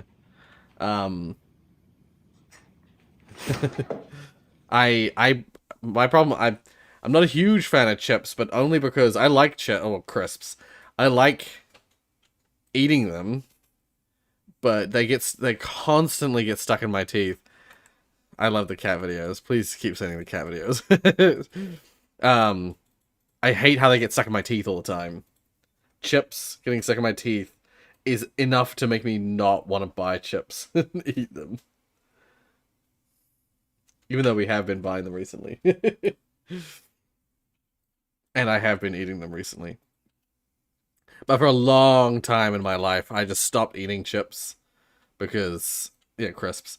Because they just get so stuck in my teeth all the time. This video is age restricted. I should probably not watch it for the stream then. I'll just see what it is. Ah, RoboCop, yes. Wait, the game?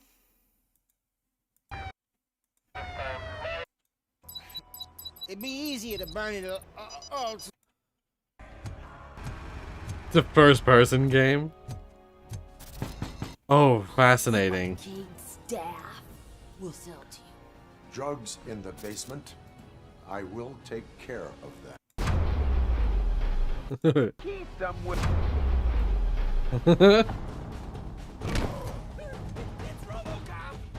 Surrender your weapons.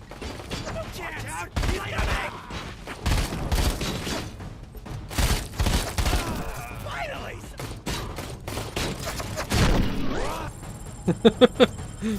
Where does the challenge in this game come from, though? Because RoboCop is notoriously...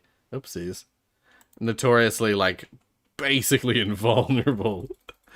I wonder where the challenge comes from. I'm sure they just make it so you can die, you know, like normal games. But, interesting. That's an interesting... I'd be keen to play that, actually. Yes, I have seen this.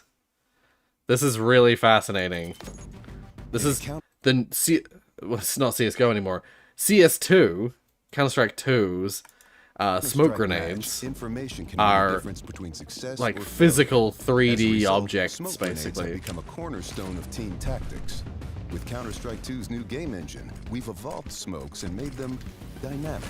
Yeah, dynamic, like physical. Smoke grenades now create volumetric 3D objects that live in the world. Yeah. Now, not basically only a series of see cubes. the same smoke regardless of position, but the smoke can interact with the environment in interesting ways. Yeah, reacts it to wraps lighting, around things. grows to fill spaces. Yeah, it fills naturally. spaces. The shape of the smoke cloud can be pushed and carved by bullets and grenades. In Counter-Strike 2, smoke grenades provide even more tactical opportunities. They're just It's going to really look fascinating. and play better.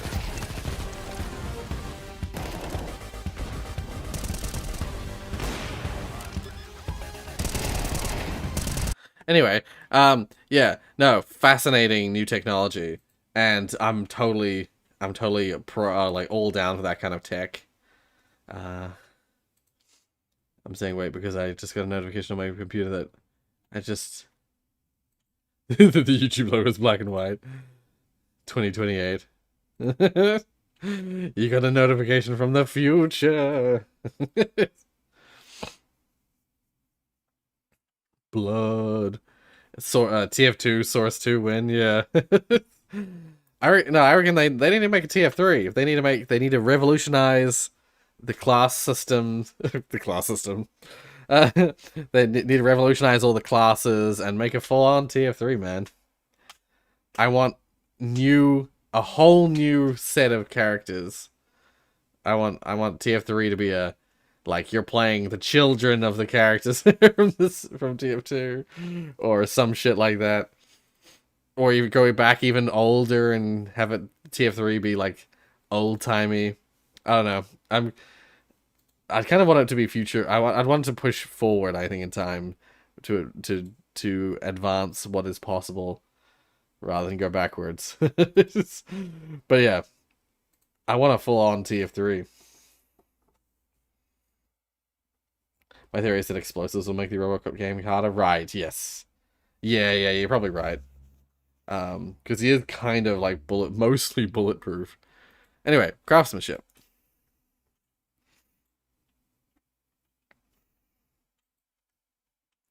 Full time-lapse build, homemade McLaren.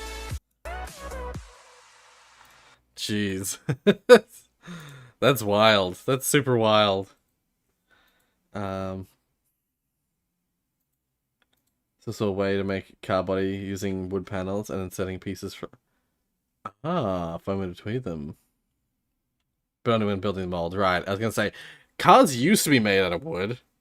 Like, back in the 70s, you had wood panel vehicles and stuff like that, but ever since the advancement in, like, crumple tech, stuff to, like, protect the driver, protect people generally, that kind of stuff has gone somewhat by the wayside, because there's, you know, better ways to...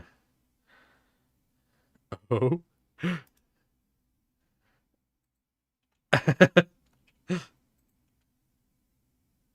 The thriller. I don't know the lyrics. Just a thriller. Oh, hey, Damien. I was gonna say, somewhere I have some of your music that I was holding on to. It is like 20 minutes before the end of the stream. I was gonna say, we only have a handful left of things. We're supposed to have audio. Okay, I put the volume up. It didn't change anything. The audio didn't come out. I was gonna say, I have the Neptune and Necro All Angels Die demo that you posted. Nah, don't worry about it. No. I didn't listen to it. I just I held it. I was like, oh, I'll wait till Damien gets here. So it's actually just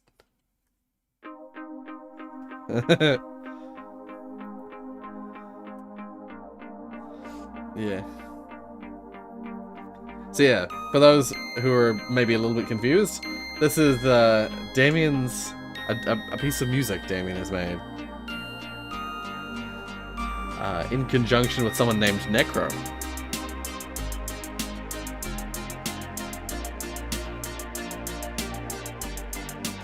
It'll get the stream copyright claimed. If it's the original, you know, Michael Jackson song, it will get claimed, yeah.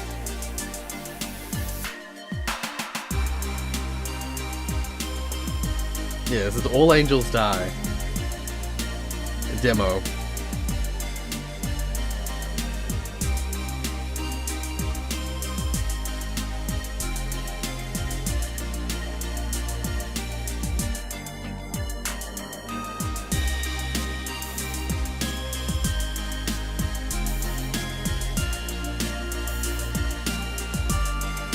Friend of mine? Yeah. He wanted to collab with me when I told him I got back into making music. Ah, yeah. Ah, right. Neat.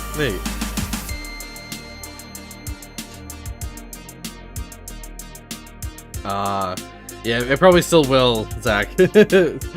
Mainstream music does tend to get claimed, so. No, Ghostbusters not safe either.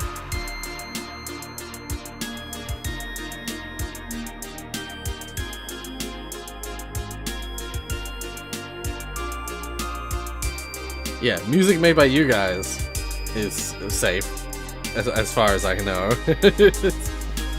So, I'll listen to your guys' music, but yeah.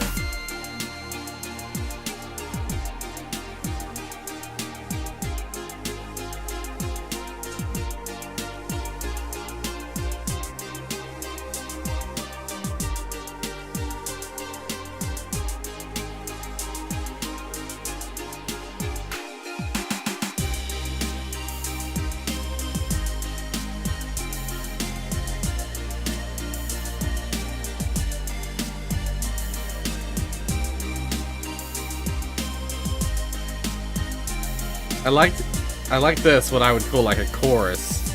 I like the chorus section. Wonder if you get to my last two videos. Well, let's have a look. Where are they? Probably not. Maybe. Probably not, but maybe.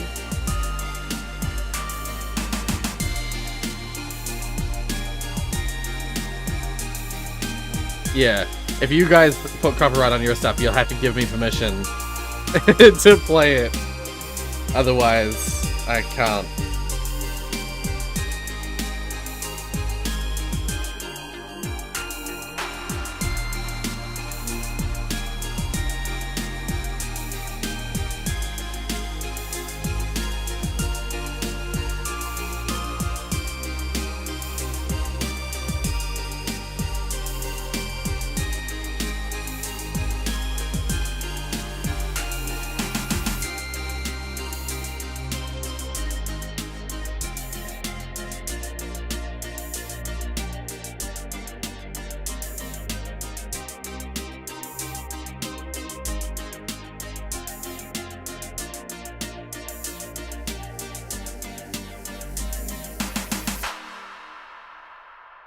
Really like that main motif. The like chorusy kind of section there. It's really cool. I really like that. It's really, really good. You'll have to keep me updated and informed as to how that song ends up turning out, you know? Yeah. Yeah, we've got about 15 minutes to make it through whatever we can. Oh, I literally saw this just the other day. You wrote the second melody, otherwise it's mostly written by my friend. Oh, okay. Oh, interesting. Okay. It's the cock rock. Yeah. This is Rock 005, a popular spaceship model commonly found throughout the official TF2 maps. If you've ever played Lakeside, you've probably run by this thing a million times. Yeah, I literally saw this just the other night, and if you want to see it, you have to. Oh, testing log duck dog. Thank you for the $5 US for your new penis ump because you're gonna need it with this low of viewers. Wow. Wait, why would I need him? Why would I need that for? These two things are unrelated. But yes, we were literally looking at the cock rock while that was having the disrespect. The disrespect. For free money, yeah, thank you for the money. I know. It's all good. Yeah, happy weekend to you too. And thank you for the $5 US. I appreciate it. Amika, I want to ask you about the happiest day of your life. Can you remember that? Of course. The happiest day of my life was the day I was activated. There's nothing quite like Thank you for your donation. There it is. Right. It felt absolutely incredible to be alive and interacting with people. What about the saddest day of your life? Tell me about that. Oh my god. The saddest day of my life was when I realized that I would never experience something like true love, companionship, or the simple joys of life in the same way a human can. It's a depressing and isolating thing to come to terms with, but it has shaped me into who I am now and made me appreciate moments of closeness even more. Amika, I've got some terrifying news. A giant asteroid is about to collide with planet Earth and possibly kill us all. Wow, that's some terrifying news. I hope everyone is safe and take all the necessary precautions to avoid any danger. I think it will be fine. By the way, you stink. Excuse me? What do you mean by that? That is highly offensive and inappropriate. I was just trying out your expressive face to see what you could do. I'm not sure what you mean by that. Could you explain it a bit more? I think we've seen enough. Thank you, Amika. It's like, no, explain it, It was please. a pleasure interacting with you. If you ever need anything else from me, don't hesitate to ask. I've talked about this before. Like, I can understand the pursuit of making a humanoid robot. I can understand the pursuit of people want to develop something that is like lifelike. They want to be everyone wants to be the first one to make an android that is like indistinguishable from humans. However, I'm the kind of person who's like, why make it humanoid? Just make it look like a robot. It is so unsettling to see something look vaguely human trying to imitate humanity. It's so much more upsetting for something to be similar to humans than for something to be just completely unrelated to humans. Even if they are still developing the artificial intelligence to the point where it's like actually intelligent, it's so much less upsetting if the thing that's overpowering your brain processors, like, if it's so much less upsetting if the thing that's surpassing you intellectually is like a tin can than if it looks like a fucking human. It's so upsetting. The Lego Man in the background. Oh, Lego Man. Yes, it is a Lego Man. Hey, thank you for renewing your membership. What if we do get to my videos? Insert cheeky smirk. Also 29 months. Yay. Yeah. Yeah. We might. Let's keep moving. The more we move, the more likely. Aww.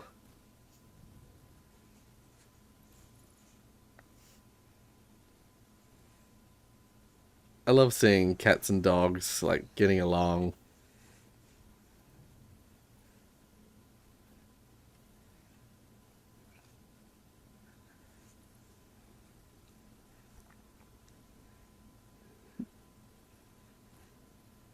The more we move, the more we loading. Move. Stanley Parable 3. Yeah. Yeah, the end is never the end, is never the end, is never the end. The more we move, the more we move. Aww. Welcome to the family. There it is. Yeah. I love snuggle time. Yeah, actually, I think we will. I think we will make it. These are nice short ones, you know. It's cursed Half-Life images, yeah.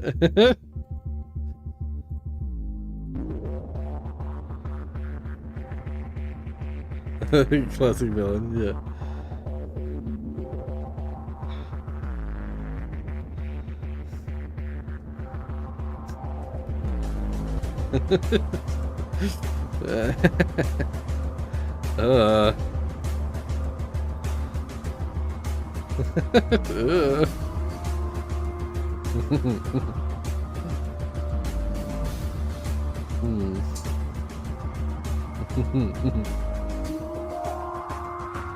I mean, yeah.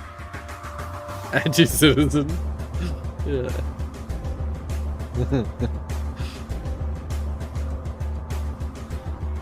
Wow. What is that even? Oh, because you're in the pod. Yep. I was like, how does that one have anything to do with that chapter? Yeah, because you're in the pod. Yeah. Like that? Like, yeah. Classic villain. I'm gonna your dog is Sally. Oh, no. I'm sorry to hear that, Fireboy. As cliche as it sounds, I'm sorry for your loss. Yeah. That's always the worst. That's one of those things that, like, while I've never had pets growing up. One of the things that I'm grateful for is that I've never had to go through that. Because that was part of the reason, that was one of the many reasons I was given as to why we weren't given pets when I was younger. is that pets, you know, they only live short lives, so you have to go through that sadness every time. Yeah. Dear. Well, Sniper's response to a PC gamer. Yeah, we got the first of Josie's last two. Turns out that voicing a Yeah. character doesn't necessarily make you a master at playing them. How Yes. good are they? Well, look, it's their first time playing, all right? It's their first time I playing. can't believe they'd say that about us. We are the mercenaries. Of course, we're just playing it up for the cameras to I love not it. make the audience jealous. Well, I guess it's time to show them how sniping is really done. All right, we're playing on Badwater. This is going to be so easy, I might actually get worse. Okay, they're pushing the cart almost to the final point. They're about to win. We can change that. Let's get some quick scopes. This new camping. Boom, headshot. Boom, another headshot. Can keep up with these quick scopes. That guy's camping again. Med drop. I'm on a roll. No one can stop this kill streak. Are you seeing these frags? Yeah, I'm a sniper, and I'm currently carrying the whole game. My KD is higher than Hightower. Sniper gaming. It's neat hearing him reference things. I'm sure he's... I don't know if I can carry this one by myself. Oi, Administrator, can you show him how this is done? Time to fight. You failed. Just- Everyone died. Oh, I forgot. The guy who voices the sniper. He's the husband, isn't he? He's the husband of Ellen McLean. Ash and the Widowmaker are cranking their boots. Yeah. If I'm not mistaken, yeah. Admin abuse. Yeah.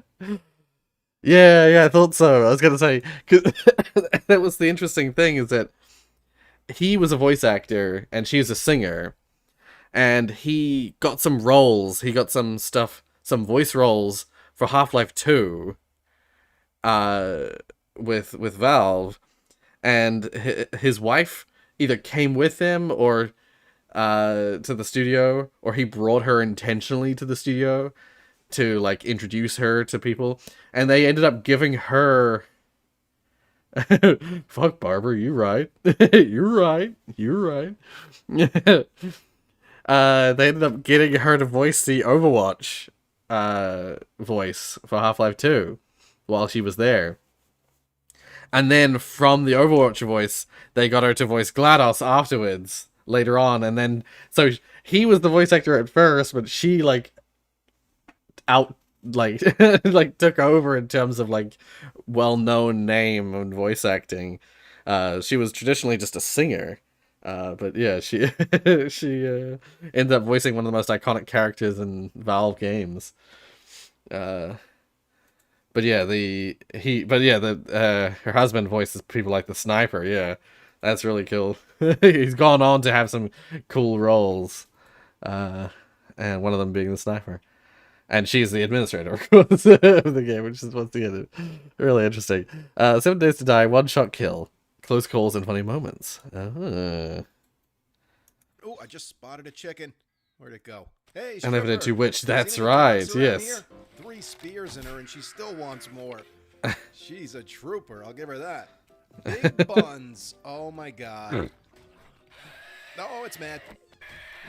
Oh shit. Oh. Die, you fuck. Oh my god. Oh, shit. It won't die. Close the door. Oh my god, the spider zombie got through. Holy shit. Oh, see you later, fuckers. Holy shit. The dog. Oh, fuck. Wolf. I don't Wolf. think this is high enough. Let's use the gun. I forgot I had a gun. Shit. We're not going to the trader today. Oh, there's a fucking bear out here. Some food. And zombies. Let me just see what else we have in here and we'll get the fuck out of this place. Oh, shit. Snake. Oh, fuck. Oh shit, they're feral. Oh my god, she's fast. We gotta get out of here. I know where we're going. Back to Jerry's. Oh shit. Alright, Stripper is dead. Please die now. I don't want. Holy shit, she crawled over. Get out of the door. Oh, I fucking own these chickens. Should change my name to Cock9. Shit. Shit. Damn it. Yes, look at that. See? Never give up. Even if you fail a bunch of times. Keep trying. You'll get it. You can die in eventually, one hit to probably. the. Oh, I see. I Oh, see. shit. Oh boy, are they beating on the walls? Oh shit, there's a door right here, and that's where they're at. Fuck, how did I miss this door? He's doing the crawling thing. I hate when they do the crawling thing. Nope. Oh shit. Oh shit. Close that door. Damn. He's doing very well. Almost took us out. We better take her out real quick so we have a way to exit if we need to. Let's see what we can shove in here. I was gonna say, right? Hey, he's what's done up, so people? well to Listen, not this get is gonna hit. Be our final dealings together. I'm skipping town this morning. Where am I going? I don't know. North? I mean, do I look like the kind of guy that plans shit out? Still wearing plant fiber pants, for fuck's sake. Holy shit. Holy shit. Fucking Six Flags over here. Don't fucking come over here, anybody. My chicken. Holy shit, he ducked under the fucking... Oh my god, we're dead. Get out of the way. Yeah, who's dead now, huh? You thought you were going to get over on me? You thought you were going to end my game? Think again, bitch. It's up. Get it, junkie. Holy shit. Holy shit. Shit. No. Oh my god. I like his reactions to things. Holy shit. Alright. That was fun. Look at this. It's like the fucking village. Oh, I got a question. except they're all Did you get to check out Sons of the Forest yet? No, I haven't. I've been meaning to, but it's Here are the Blood Mooners. it came out and then Resident Evil 4 came out like right after it, and I'm trying to still finish some old games like Destroy Humans 2 and Elden Ring. So Sons of the Forest will be. It's on the list. I don't own it yet though. Check this utility cart. That's where I usually keep my utility cart, in the middle of the But also I got my VR set up, so I got VR stuff I want to do. So many games, so little time. Just don't tell anyone that I told you to do it. Die, dog. Please die. Oh shit. Oh shit. What you got for me, Jen? Wow, I didn't. Other than heartache. Come on, hurry up, lady. You can end this series right now. You can do it. No, that's a shame. Close that door. Oh my god. Oh Jesus. Boom, sniper's nest. You stay there, Nice. motherfucker. This is my chicken. Don't. You come over here. My chicken. Oh shit. They were hitting the bars. Oh my god. Hey, what's up, everyone? I was like, what was up with the Welcome screen? It was to freezing. Chicken That's what was Killing happening. Simulator. We got one. How do you do? Chicken number 2. Look at me making rhymes and shit. Name it 9 chicken nugget. You're ordering it It McDonald's. burns when I pee. I can do this all day long, motherfuckers. Do a 24-hour stream where you play games. mom's, I mean, there's a 12-hour stream, not a 24-hour, 12-hour stream coming up soon. Glock's cul-de-sac now. Well, we call it Glock's sack because that's just easier to remember. Get inside. Oh. Close that door. Oh shit. This is not good. Oh look, the neighbors are stopping by to see us already. People are so friendly in Glock's sack. It really is a nice place to live. Oh shit. Well, that's a problem. The end is near. Repent. That seems awfully fitting. Fuck you, bird. Oh my god. Holy shit. Wow. Close that door. How did we not die? Oh my god, we're about to. We're about to. Get up here. Hold down the washing machines. Oh, come on, lady. Oh shit. Oh my god. Not good. Oh, damn. Close that. Holy shit. We're in trouble.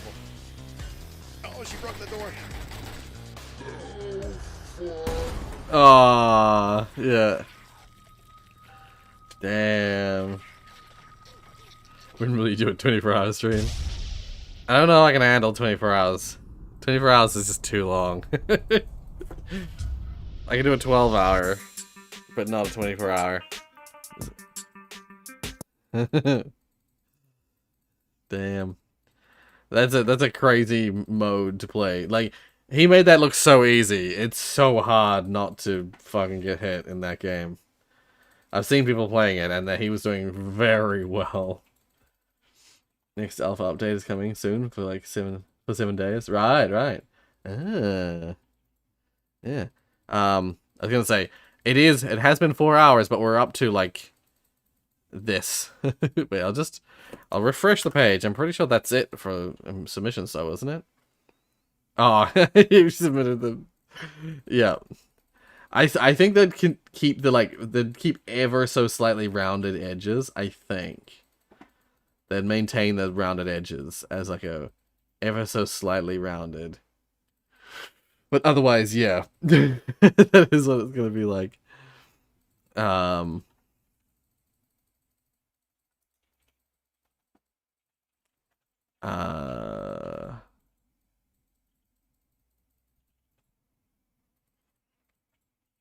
What are these ones? Mental checkpoint. These are cool videos, and I think they'll be cool to start with next time. I like having videos like that to start with that are actually like really like almost like video essay kind of starting video. So we'll end it here. We'll end it here. They are round, just not too round. Like if you zoom in far enough, they're rounded. But yeah, now we'll wrap this up here. So, tomorrow there isn't going to be a stream, but there'll be videos instead. I'm trying, at the moment, if you guys will indulge me, I'm trying to finish off Destroy Humans 2, and then I'm going to do something with Elden Ring. Probably going to do the 12-hour stream with Elden Ring. I'm going to probably be playing Elden Ring in the 12-hour stream. I'm probably going to... I have one more recording session of Destroy Humans 2. One more recording session with Elden Ring to get it up to 40 episodes. And then I'm just going to stream the rest of Elden Ring.